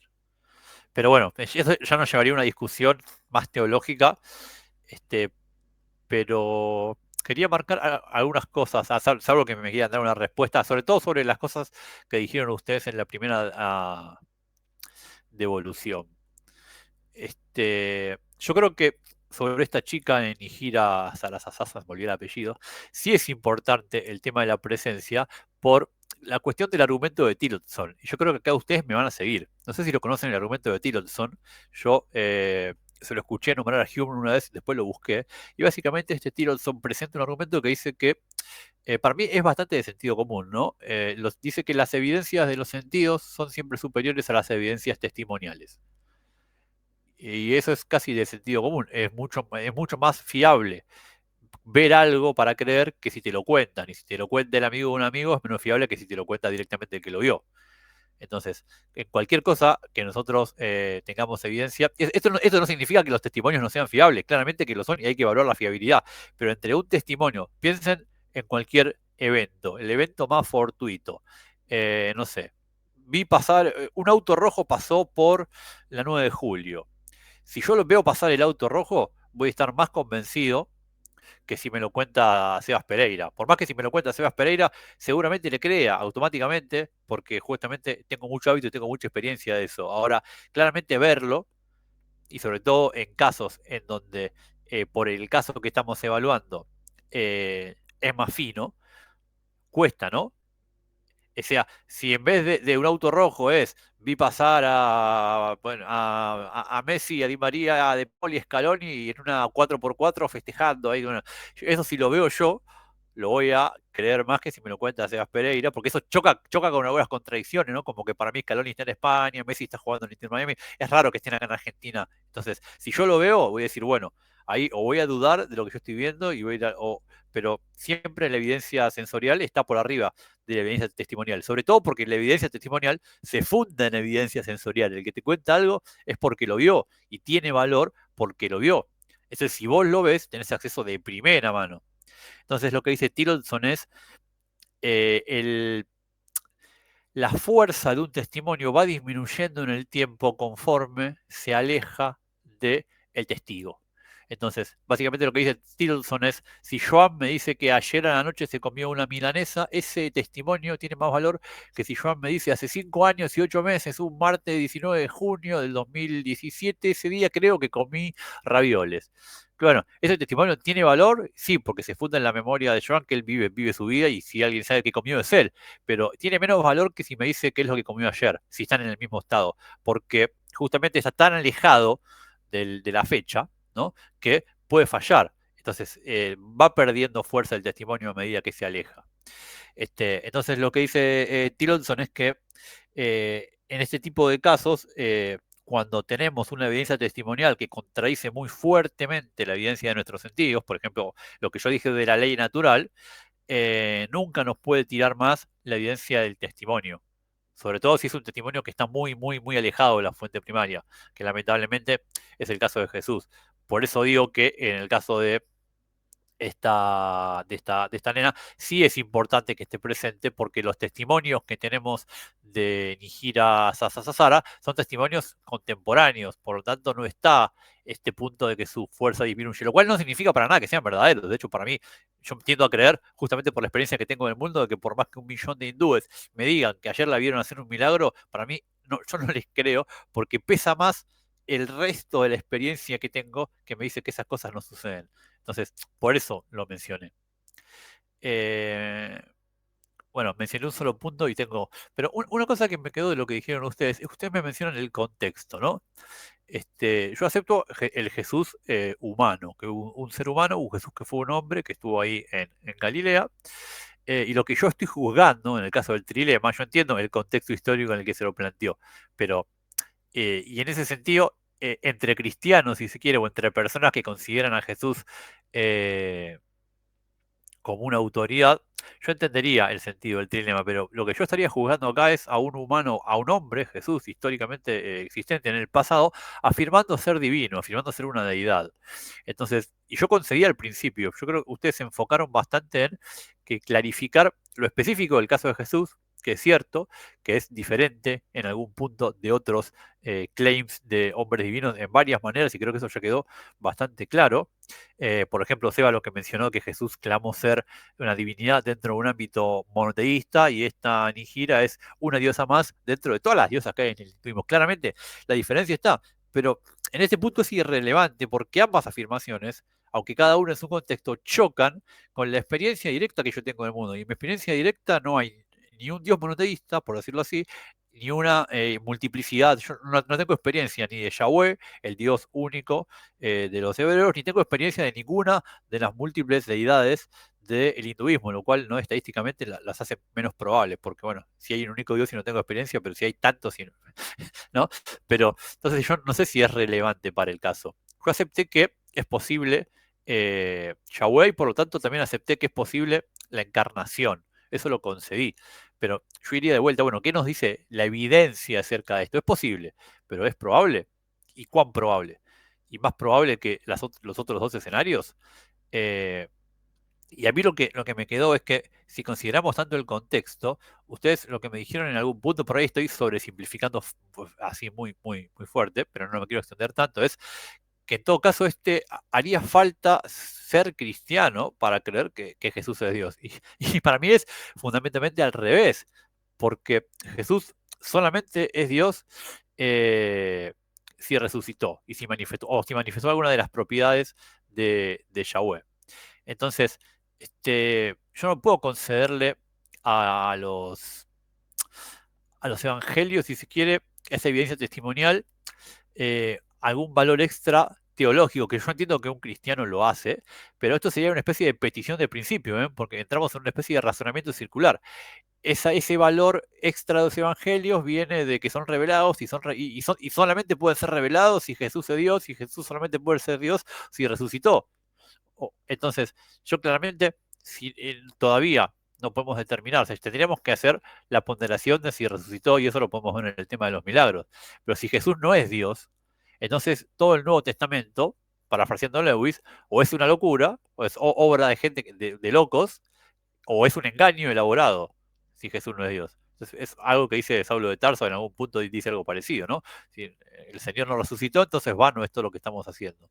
Entonces, yo creo que no se le puede, no se puede considerar a riesgo de cometer esa petición de principio un valor especial del Nuevo Testamento fundado en el dogma. O sea, esa presentación puede ser en una discusión entre cristianos, o ante un hebreo, o ante a un judío mesiánico, no sé, ante alguien que ya otorga un valor de verdad diferente a las escrituras. Una persona como yo, que juzga estos textos como si fuera cualquier texto histórico, por eso yo no creo que sea cierto, aunque desconozco el tema de la segunda búsqueda de Jesús histórico y qué enfoque se adoptó Sebas ahí.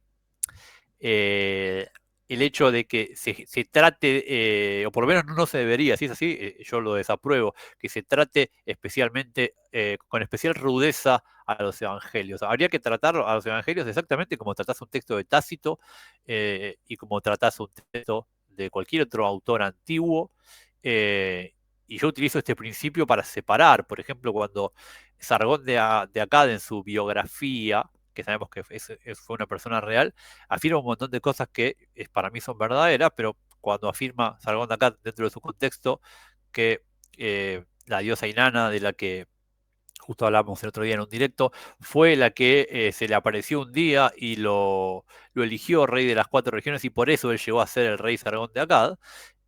Claramente esa partecita contrasta fuertemente con mi experiencia. Entonces eso yo lo tengo que catalogar como que es un adorno teológico posterior que es para divinizar la figura de un rey, o bien la persona que lo escribió tuvo una especie de delirio, o sea, pero es indistinto si es una cuestión neotestamentaria o con cualquier otro texto, ¿no?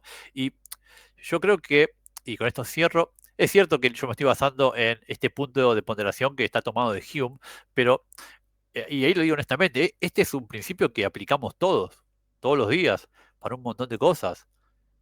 En la cuestión de basarnos en el hábito y cuando ustedes leen otros textos antiguos que mezclan mitología, textos griegos, textos romanos, textos celtas, que mezclan mitologías con cuestiones históricas. ¿Qué criterio utilizan para separar lo que ustedes consideran mitológico, que estoy seguro que lo consideran, de lo puramente histórico?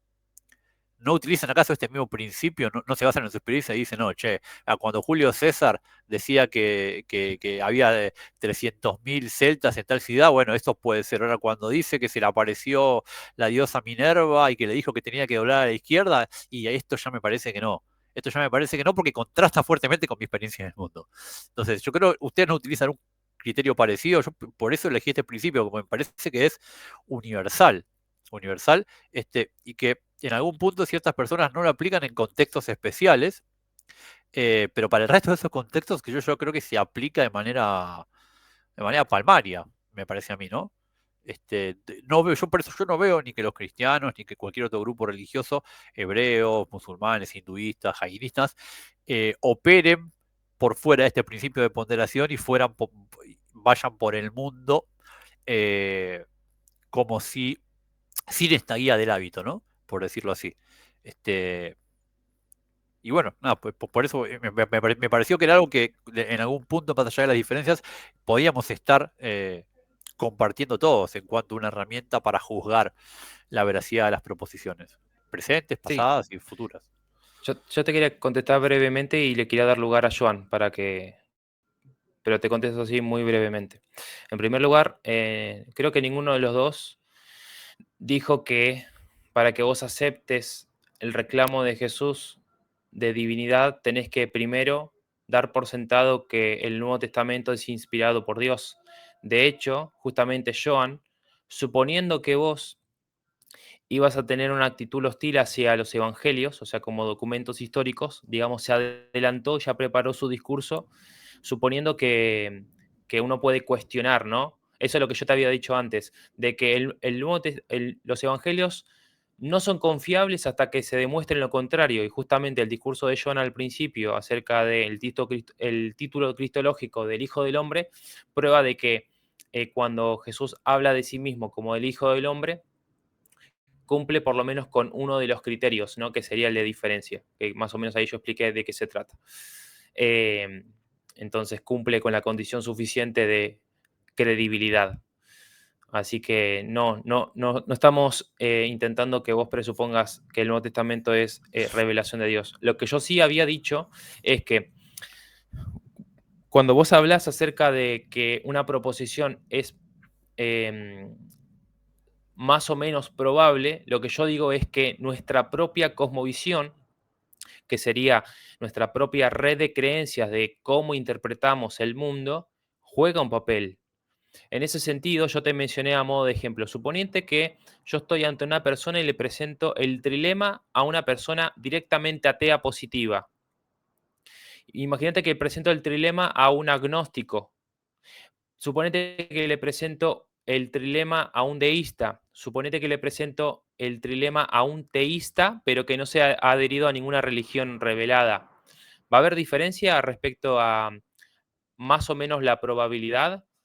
En realidad lo que yo sugiero es que sí, porque justamente yo sugiero que no existe tal cosa como la neutralidad, por lo menos en el aspecto psicológico, ¿no? Entonces, cuando uno se acerca a este tipo de cuestiones, no somos neutrales. Entonces, le damos más o menor probabilidad a una proposición de acuerdo a nuestra propia red de creencias o interpretación del mundo. Eso es lo que yo digo. Por eso es que... Ahora entendí bien. Ok, no, había malentendido, ok, entiendo. Es una muy buena objeción, de hecho. De hecho, ayer le estaba charlando internamente con una persona, pero sí, no te contesto para darle paso a yo, para que sea un monólogo entre nosotros. Sí, Pero sí. y después quería decir una cosita más, a ver si me la acuerdo. Sí, vos dijiste, yo presenté un principio con el cual ustedes podrían estar de acuerdo.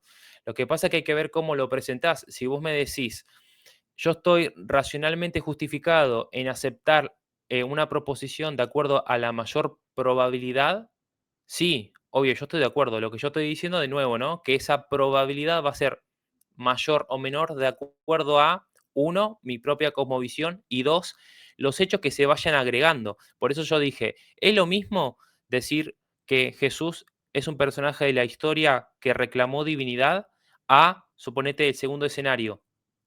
Jesús es un personaje de la historia que reclamó divinidad, pero además tenemos evidencias que nos justifican racionalmente a creer que resucitó de entre los muertos. El segundo escenario haría que el reclamo de Jesús de divinidad fuese más probable. Eso es lo que yo dije, ¿no? Obviamente, tendría que tomar tal tarea titánica de argumentar filosóficamente la resurrección de Jesús para que el reclamo de divinidad sea más probable todavía, ¿no? Que justamente es la estrategia clásica del cristianismo, digamos, actualmente. Pero otra cosa que yo quería añadir es lo siguiente. Nosotros estamos de acuerdo con ese principio, así como lo esbocé. Lo que no estamos de acuerdo es en darle una mayor autoridad epistémica a mi propia experiencia individual. En eso no estamos de acuerdo.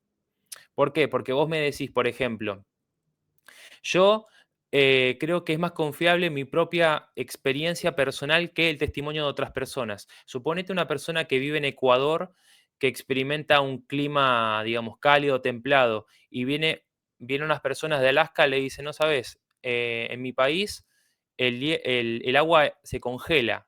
Y entonces el de Ecuador dice, eso es imposible. Según mi propia experiencia, el agua no se puede congelar, ¿no? Entonces, ¿qué tendría que hacer esta persona? Según tu discurso, estaría justificado prima facie a creer que el agua no se puede solidificar, ¿no? Cuando llega a una temperatura, digamos, ¿no? Bajo cero. Exacto. Ese tipo de contraejemplos son los que justamente Craig propone en su libro Fe Razonable cuando empieza a lidiar con algunas cosas que va diciendo Hume, por ejemplo. Y tiene Entonces, razón. lo que nosotros decimos es, sí, por supuesto, obvio que una cosa va a ser más o menos probable de acuerdo a tu propia experiencia. Lo que nosotros vamos a decir es que no es el único elemento a tener en cuenta, ni tampoco es el elemento que va a definir el juicio final. O sea, el juicio final me refiero a la sentencia final respecto a si esta proposición es probablemente verdadera o no. Joan.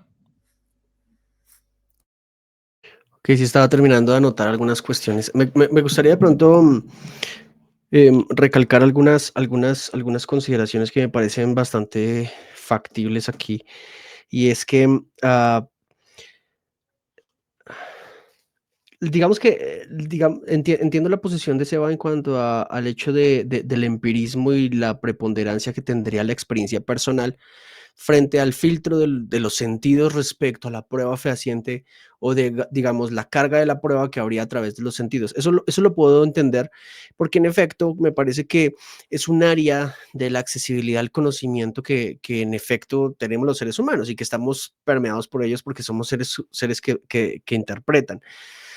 Pero me parece que en este sentido, el empirismo, el empirismo entendido de esta manera, más como un positivismo, digamos, un poco más estructurado, obviamente, nos podría estar llevando precisamente al problema al que se le conoce como la accesibilidad al pasado, ¿verdad? A la historia. En efecto, como no estuvimos allí, como no pudimos filtrar la historia por medio de mis sentidos, en efecto, em, la respuesta más lógica a ello es que como no se corresponde con mi realidad, o mínimo en mi realidad no tengo dicha experiencia constante, no podemos probar una serie de casos históricos en el pasado. Lo que me parece a mí que el empirismo en cuanto a un suceso en el pasado no solamente puede ser tenido en cuenta en cuanto a la experiencia propia del hecho, sino que además deberíamos darle em, manejo histórico a la acumulación de la prueba y la calidad, evidentemente, de la prueba. En este sentido, epistémicamente, el suelo respecto a la creencia y la evidencia misma de esa creencia se podría ver altamente plausible. ¿Sí? No completamente autoconclusiva, en eso estoy absolutamente de acuerdo, porque en efecto el cristianismo como tal no presupone un cierre de certeza, sino que en efecto predica una fe que requiere en todo caso una creencia puntual y una actitud espiritual frente a eso, pero eso de ninguna manera derime el hecho de que podamos acceder a ella no solamente por medio de la experiencia cristiana, sino también por medio de caminos como el histórico o el mismo racionalismo. Ahora, me gustaría también mencionar el hecho de que podríamos, por ejemplo, someter a pruebas otras figuras que se creen históricas como Krishna, Buda, Zoroastro, Serapis, con apreciaciones similares. Por ejemplo, gran parte de ellos también, y según la historia que los rodea, aseguran, por ejemplo, que eran mesías que habían muerto en ciertas circunstancias paradójicamente similares a Cristo. Pero esta paralelomanía que se usa precisamente y curiosamente con figuras supremamente similares a Jesús, históricamente han sido probados que no se corresponden directamente a casos que se puedan aplicar a Jesús, sobre todo porque los textos, y en esto estoy completamente de acuerdo con Seba, los textos que aparecen de estos otros semidioses que mueren y resucitan, eh, son bastante tardíos. Es que esa es la situación con Jesús y con la historia alrededor de Jesús. que la singularidad histórica de Jesús no nos permite aplicarle tal grado de escepticismo, sobre todo por la fiabilidad que tenemos en el peso de la prueba que hay alrededor de Jesús. Vuelvo y lo menciono, no solamente la confiabilidad de los evangelios. Podemos, de hecho, eliminar los evangelios por un rato y usar solo los textos extrabíblicos y las fuentes hostiles. Y nos vamos a dar cuenta, curiosamente, que el contexto en general, si elimináramos la parte teológica a favor del cristianismo, sigue no solamente presuponiendo la existencia de un Jesús histórico que Seba también sostiene, sino que además sostiene ciertos hechos que en sí generaron el origen puntual del cristianismo, que no tiene sentido, bien como lo decía Pablo, si Jesús no ha resucitado entre los muertos.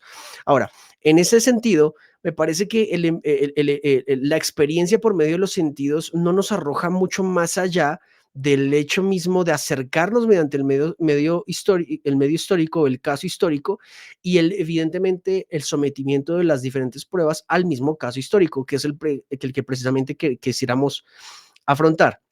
Ahora, como el trilema no apunta directamente a una acumulación de casos históricos, sino que de hecho, más bien, yo vuelvo y refuerzo mi primer punto, es más bien una comprensión teológica del contexto específico en el que Jesús usa una figura bien establecida teológicamente en una cultura monoteísta. Me parece que el peso respecto al escenario A1 aumenta, que es lo que digamos que he tratado de sostener desde el principio. Porque si se entiende dicho contexto teológico en cuanto a Jesús y la autocomprensión misma de Jesús en términos judaizantes, eh, evidentemente de la época, ¿no? Digamos, acercándonos históricamente a la época. No estoy aquí hablando de Shabbat ni nada de eso, no quiero que se confunda la gente en general cuando hablo de eso, pero uh, tenemos y tendemos en efecto a captar la idea teológica de lo que Lewis está queriendo decir. La acusación y de pronto la etiqueta que usa Jesús directamente para hablar teológicamente de su persona es una etiqueta que no solamente cumple con el hecho de ser meramente hija de Dios, sino de ser un ser, por ejemplo, preexistente, un ser que tiene la posibilidad, por ejemplo, de hacer milagros, como de hecho las fuentes hostiles y las fuentes extrabíblicas sugieren que pudo haber sido, que es un debate que ustedes dicen que van a tener en su momento. Creo, en efecto, que el grado epistémico que tenemos de confianza respecto a los datos aumenta en cuanto a la balanza de B1, que sería que Él es Dios, ¿verdad? Que Él es hijo de Dios. Entonces, en este sentido, me parece que el contexto y el grado de evidencia alrededor de esta figura de Jesús apunta directamente a esto. Paula Fredrickson, que es agnóstica, pero es evidentemente entendida en el Nuevo Testamento. Bart Ehrman, que de hecho no le hemos citado, pero también apunta a lo mismo y que creo que ustedes de pronto lo conocen también. Y otra serie de eruditos también que apuntan al hecho. Claramente el debate no está en la resurrección en este momento, pero a mí me parece que en todo caso a uno sí propende por tener un mayor peso en este sentido cuando se entiende en esta medida. De pronto quería como aclarar esa parte bueno, no sé, para lo que ustedes quieran, pero quería digamos, aclarar un poquito en ese sentido el tema. Chicos, una cosita nomás, como para que ya ponerlos en contexto. En realidad ya estamos casi en la parte final, porque aunque no lo crean, creo que estuvimos más de 2 horas, me parece. Ya son bueno, acá en Argentina son las 12:33. No sé a qué hora arrancamos exactamente. Pero Ya vamos casi por las 2 horas, sí. Sí, wow. sí, ¿no? Claro, y yo justo a Joan le prometí que le dije, por favor, dame una hora porque está Estuvo bien. bien. Pero lo que sí me gustaría, como para que cada uno se sienta satisfecho, es unas palabras finales. Zorro, primero Zorro, después Joan y finalmente yo. Lo mío va a ser más bien a modo de redondeo, pero quisiera que ustedes dos puedan como hacer un cierre de todo lo que esbozaron en esta noche. Bien. John, ¿querés arrancar vos o arranco yo? Si quieres yo, por si ya tengo que irme. Bueno, No, en primer lugar agradecer a Seba, creo que también conocido como Zorro, y lo digo públicamente, creo que es de los pocos No sé si eres ateo, escéptico o agnóstico realmente, digamos, esa parte me falta como entenderlo un poco más, pero en efecto el grado de respeto y de nivel de conversación que se puede sostener con Seba es bastante interesante, ¿verdad? Y le doy gracias a mi amigo Sebas Pereira principalmente porque me invitó y he tenido malas experiencias tristemente con este tipo de conversaciones, así que hoy me llevé una muy buena experiencia y me gustaría de hecho hacerlo también respecto a quizás, Sebas, para hablar con Zorro acerca de la existencia de Dios del argumento sobre mente y información matemática. Me gustaría mucho exponerle ese argumento a Zorro en algún momento sobre la existencia de Dios. Sería muy chévere, muy bacano. Me gustaría conocer eso. Sí, Zorro, para ponerte en contexto. Joan esbozó un argumento propio, ¿sí? Donde se relaciona, digamos, mente, matemáticas. Vas a ver un montón de elementos que vos ya has encontrado en otro tipo de argumentos probablemente, pero esto ya es autóctono de Joan, así que sería interesante ese encuentro. Chévere. Dale, Sería dale. Lo programamos. súper. No, y para finalizar, creo que ya he dicho bastante acerca del trilema y acerca de Jesús. Sería interesante también tener otras conversaciones acerca de puntos de vista específicos, por ejemplo, en el tema porque es que este es un caso acumulativo al final de cuentas, ¿no? Entonces habría que mirar varias piezas por aparte para poderlas evaluar una a una y poder brindar un grado de confiabilidad o menor confiabilidad dependiendo de la evaluación de la evidencia. En este sentido, pues yo personalmente estoy muy satisfecho con la conversación. Por primera vez escuché a alguien presentar una contraargumentación bien interesante que en efecto pues le aplaudo y felicito a Seba por esa contraargumentación que nos llevó a estar 2 horas charlando muy, muy genial acerca de esto. Así que muchas gracias por eso y gracias por la invitación a todos y aquí estamos para seguir charlando en otros momentos.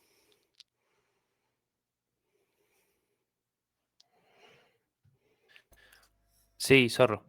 Voy yo.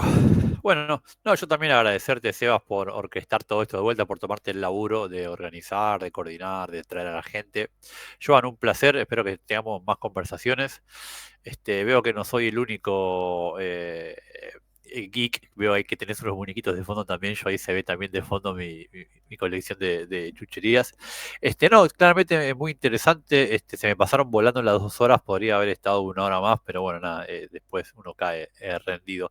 La verdad que esta conversación tiene mucho trasfondo, porque justamente el trilema implica, como dijimos al principio, un montón de asunciones en las que nos tuvimos que poner de acuerdo rápidamente para poder hablar del trilema, porque si no a veces pasa en las conversaciones que no se organizan bien, que hay tantos prelegómenos, tantos presupuestos que no llegás nunca a decir nada relevante sobre el tema y acá sí se pudo, de hecho yo aprendí varias cosas que me voy a llevar y eso es lo más interesante de una conversación.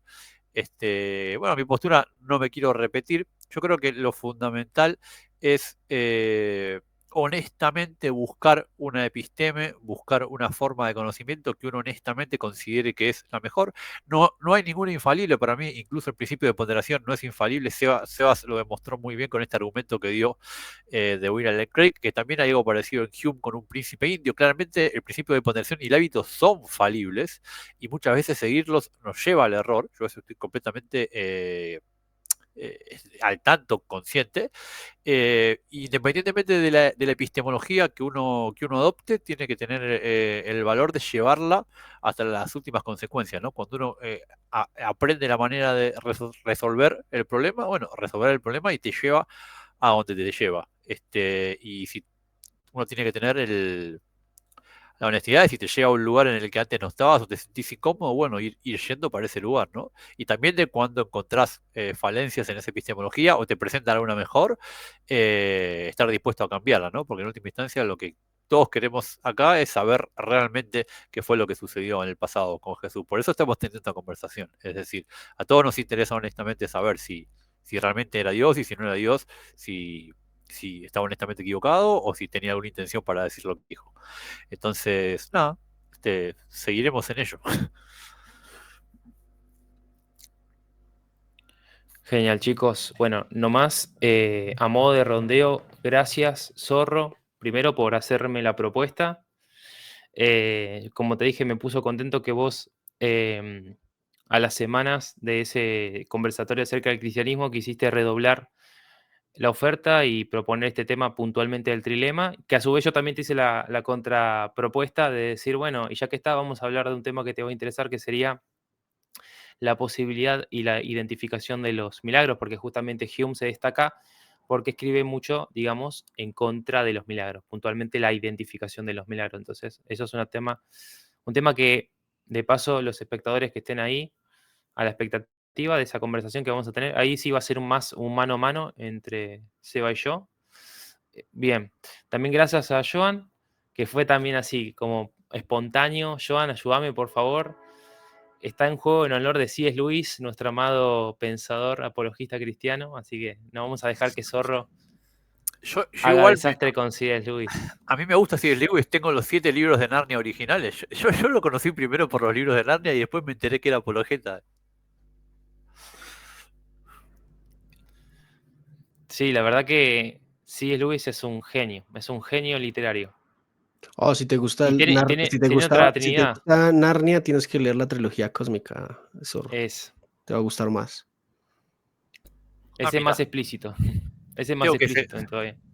tengo que seguir con Lewis. Y en su momento leí los de Narnia y me quedé. De hecho, ni siquiera averigué si tenía más ficción. La trilogía cósmica. Pero bueno, sí, Ahí sí, no. era del palo de Tolkien, de ese círculo de eruditos, sí debe tener un montón, obviamente. Finalmente, gracias a la gente, al público, que se conectó también de forma espontánea, ¿no? No hicimos demasiada publicidad para este evento.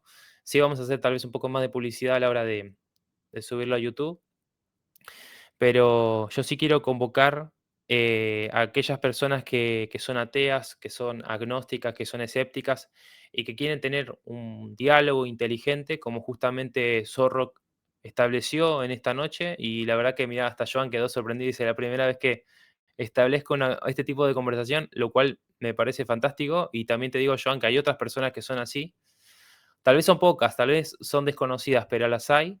Y creo que vale la pena justamente porque acá en Teísmo Metafísico queremos, digamos, marcar un punto de inflexión donde este debate que se da entre teísmo y ateísmo, digamos, vamos a poner la mirada atea como paradigmática, ¿no? Ateo versus teísta, y siempre es algo en lo que la gente ya está cansada, ¿no? Entonces, creo que está bueno tener una conversación alturada, tener una conversación sofisticada. Es más, Zorro trajo PowerPoint y todo, o sea, vino preparado, joya. Y obviamente que los desacuerdos no se van a zanjar en un debate público, una conversación pública, por supuesto que no, pero sí nos invita a reflexionar, ¿no?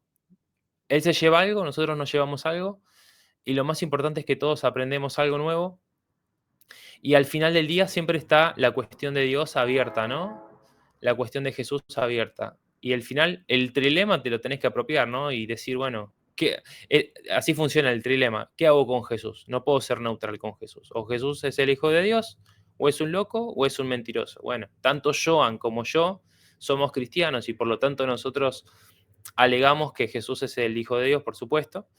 Y bueno, intentamos tener un discurso sofisticado. Ese es el punto. Y que de tal forma que Zorro, por ejemplo, en sus redes sociales, se toma la molestia de escuchar lo que dicen los teístas y trata de pensar objeciones o trata de pensar críticas o analiza por lo menos lo que se está diciendo.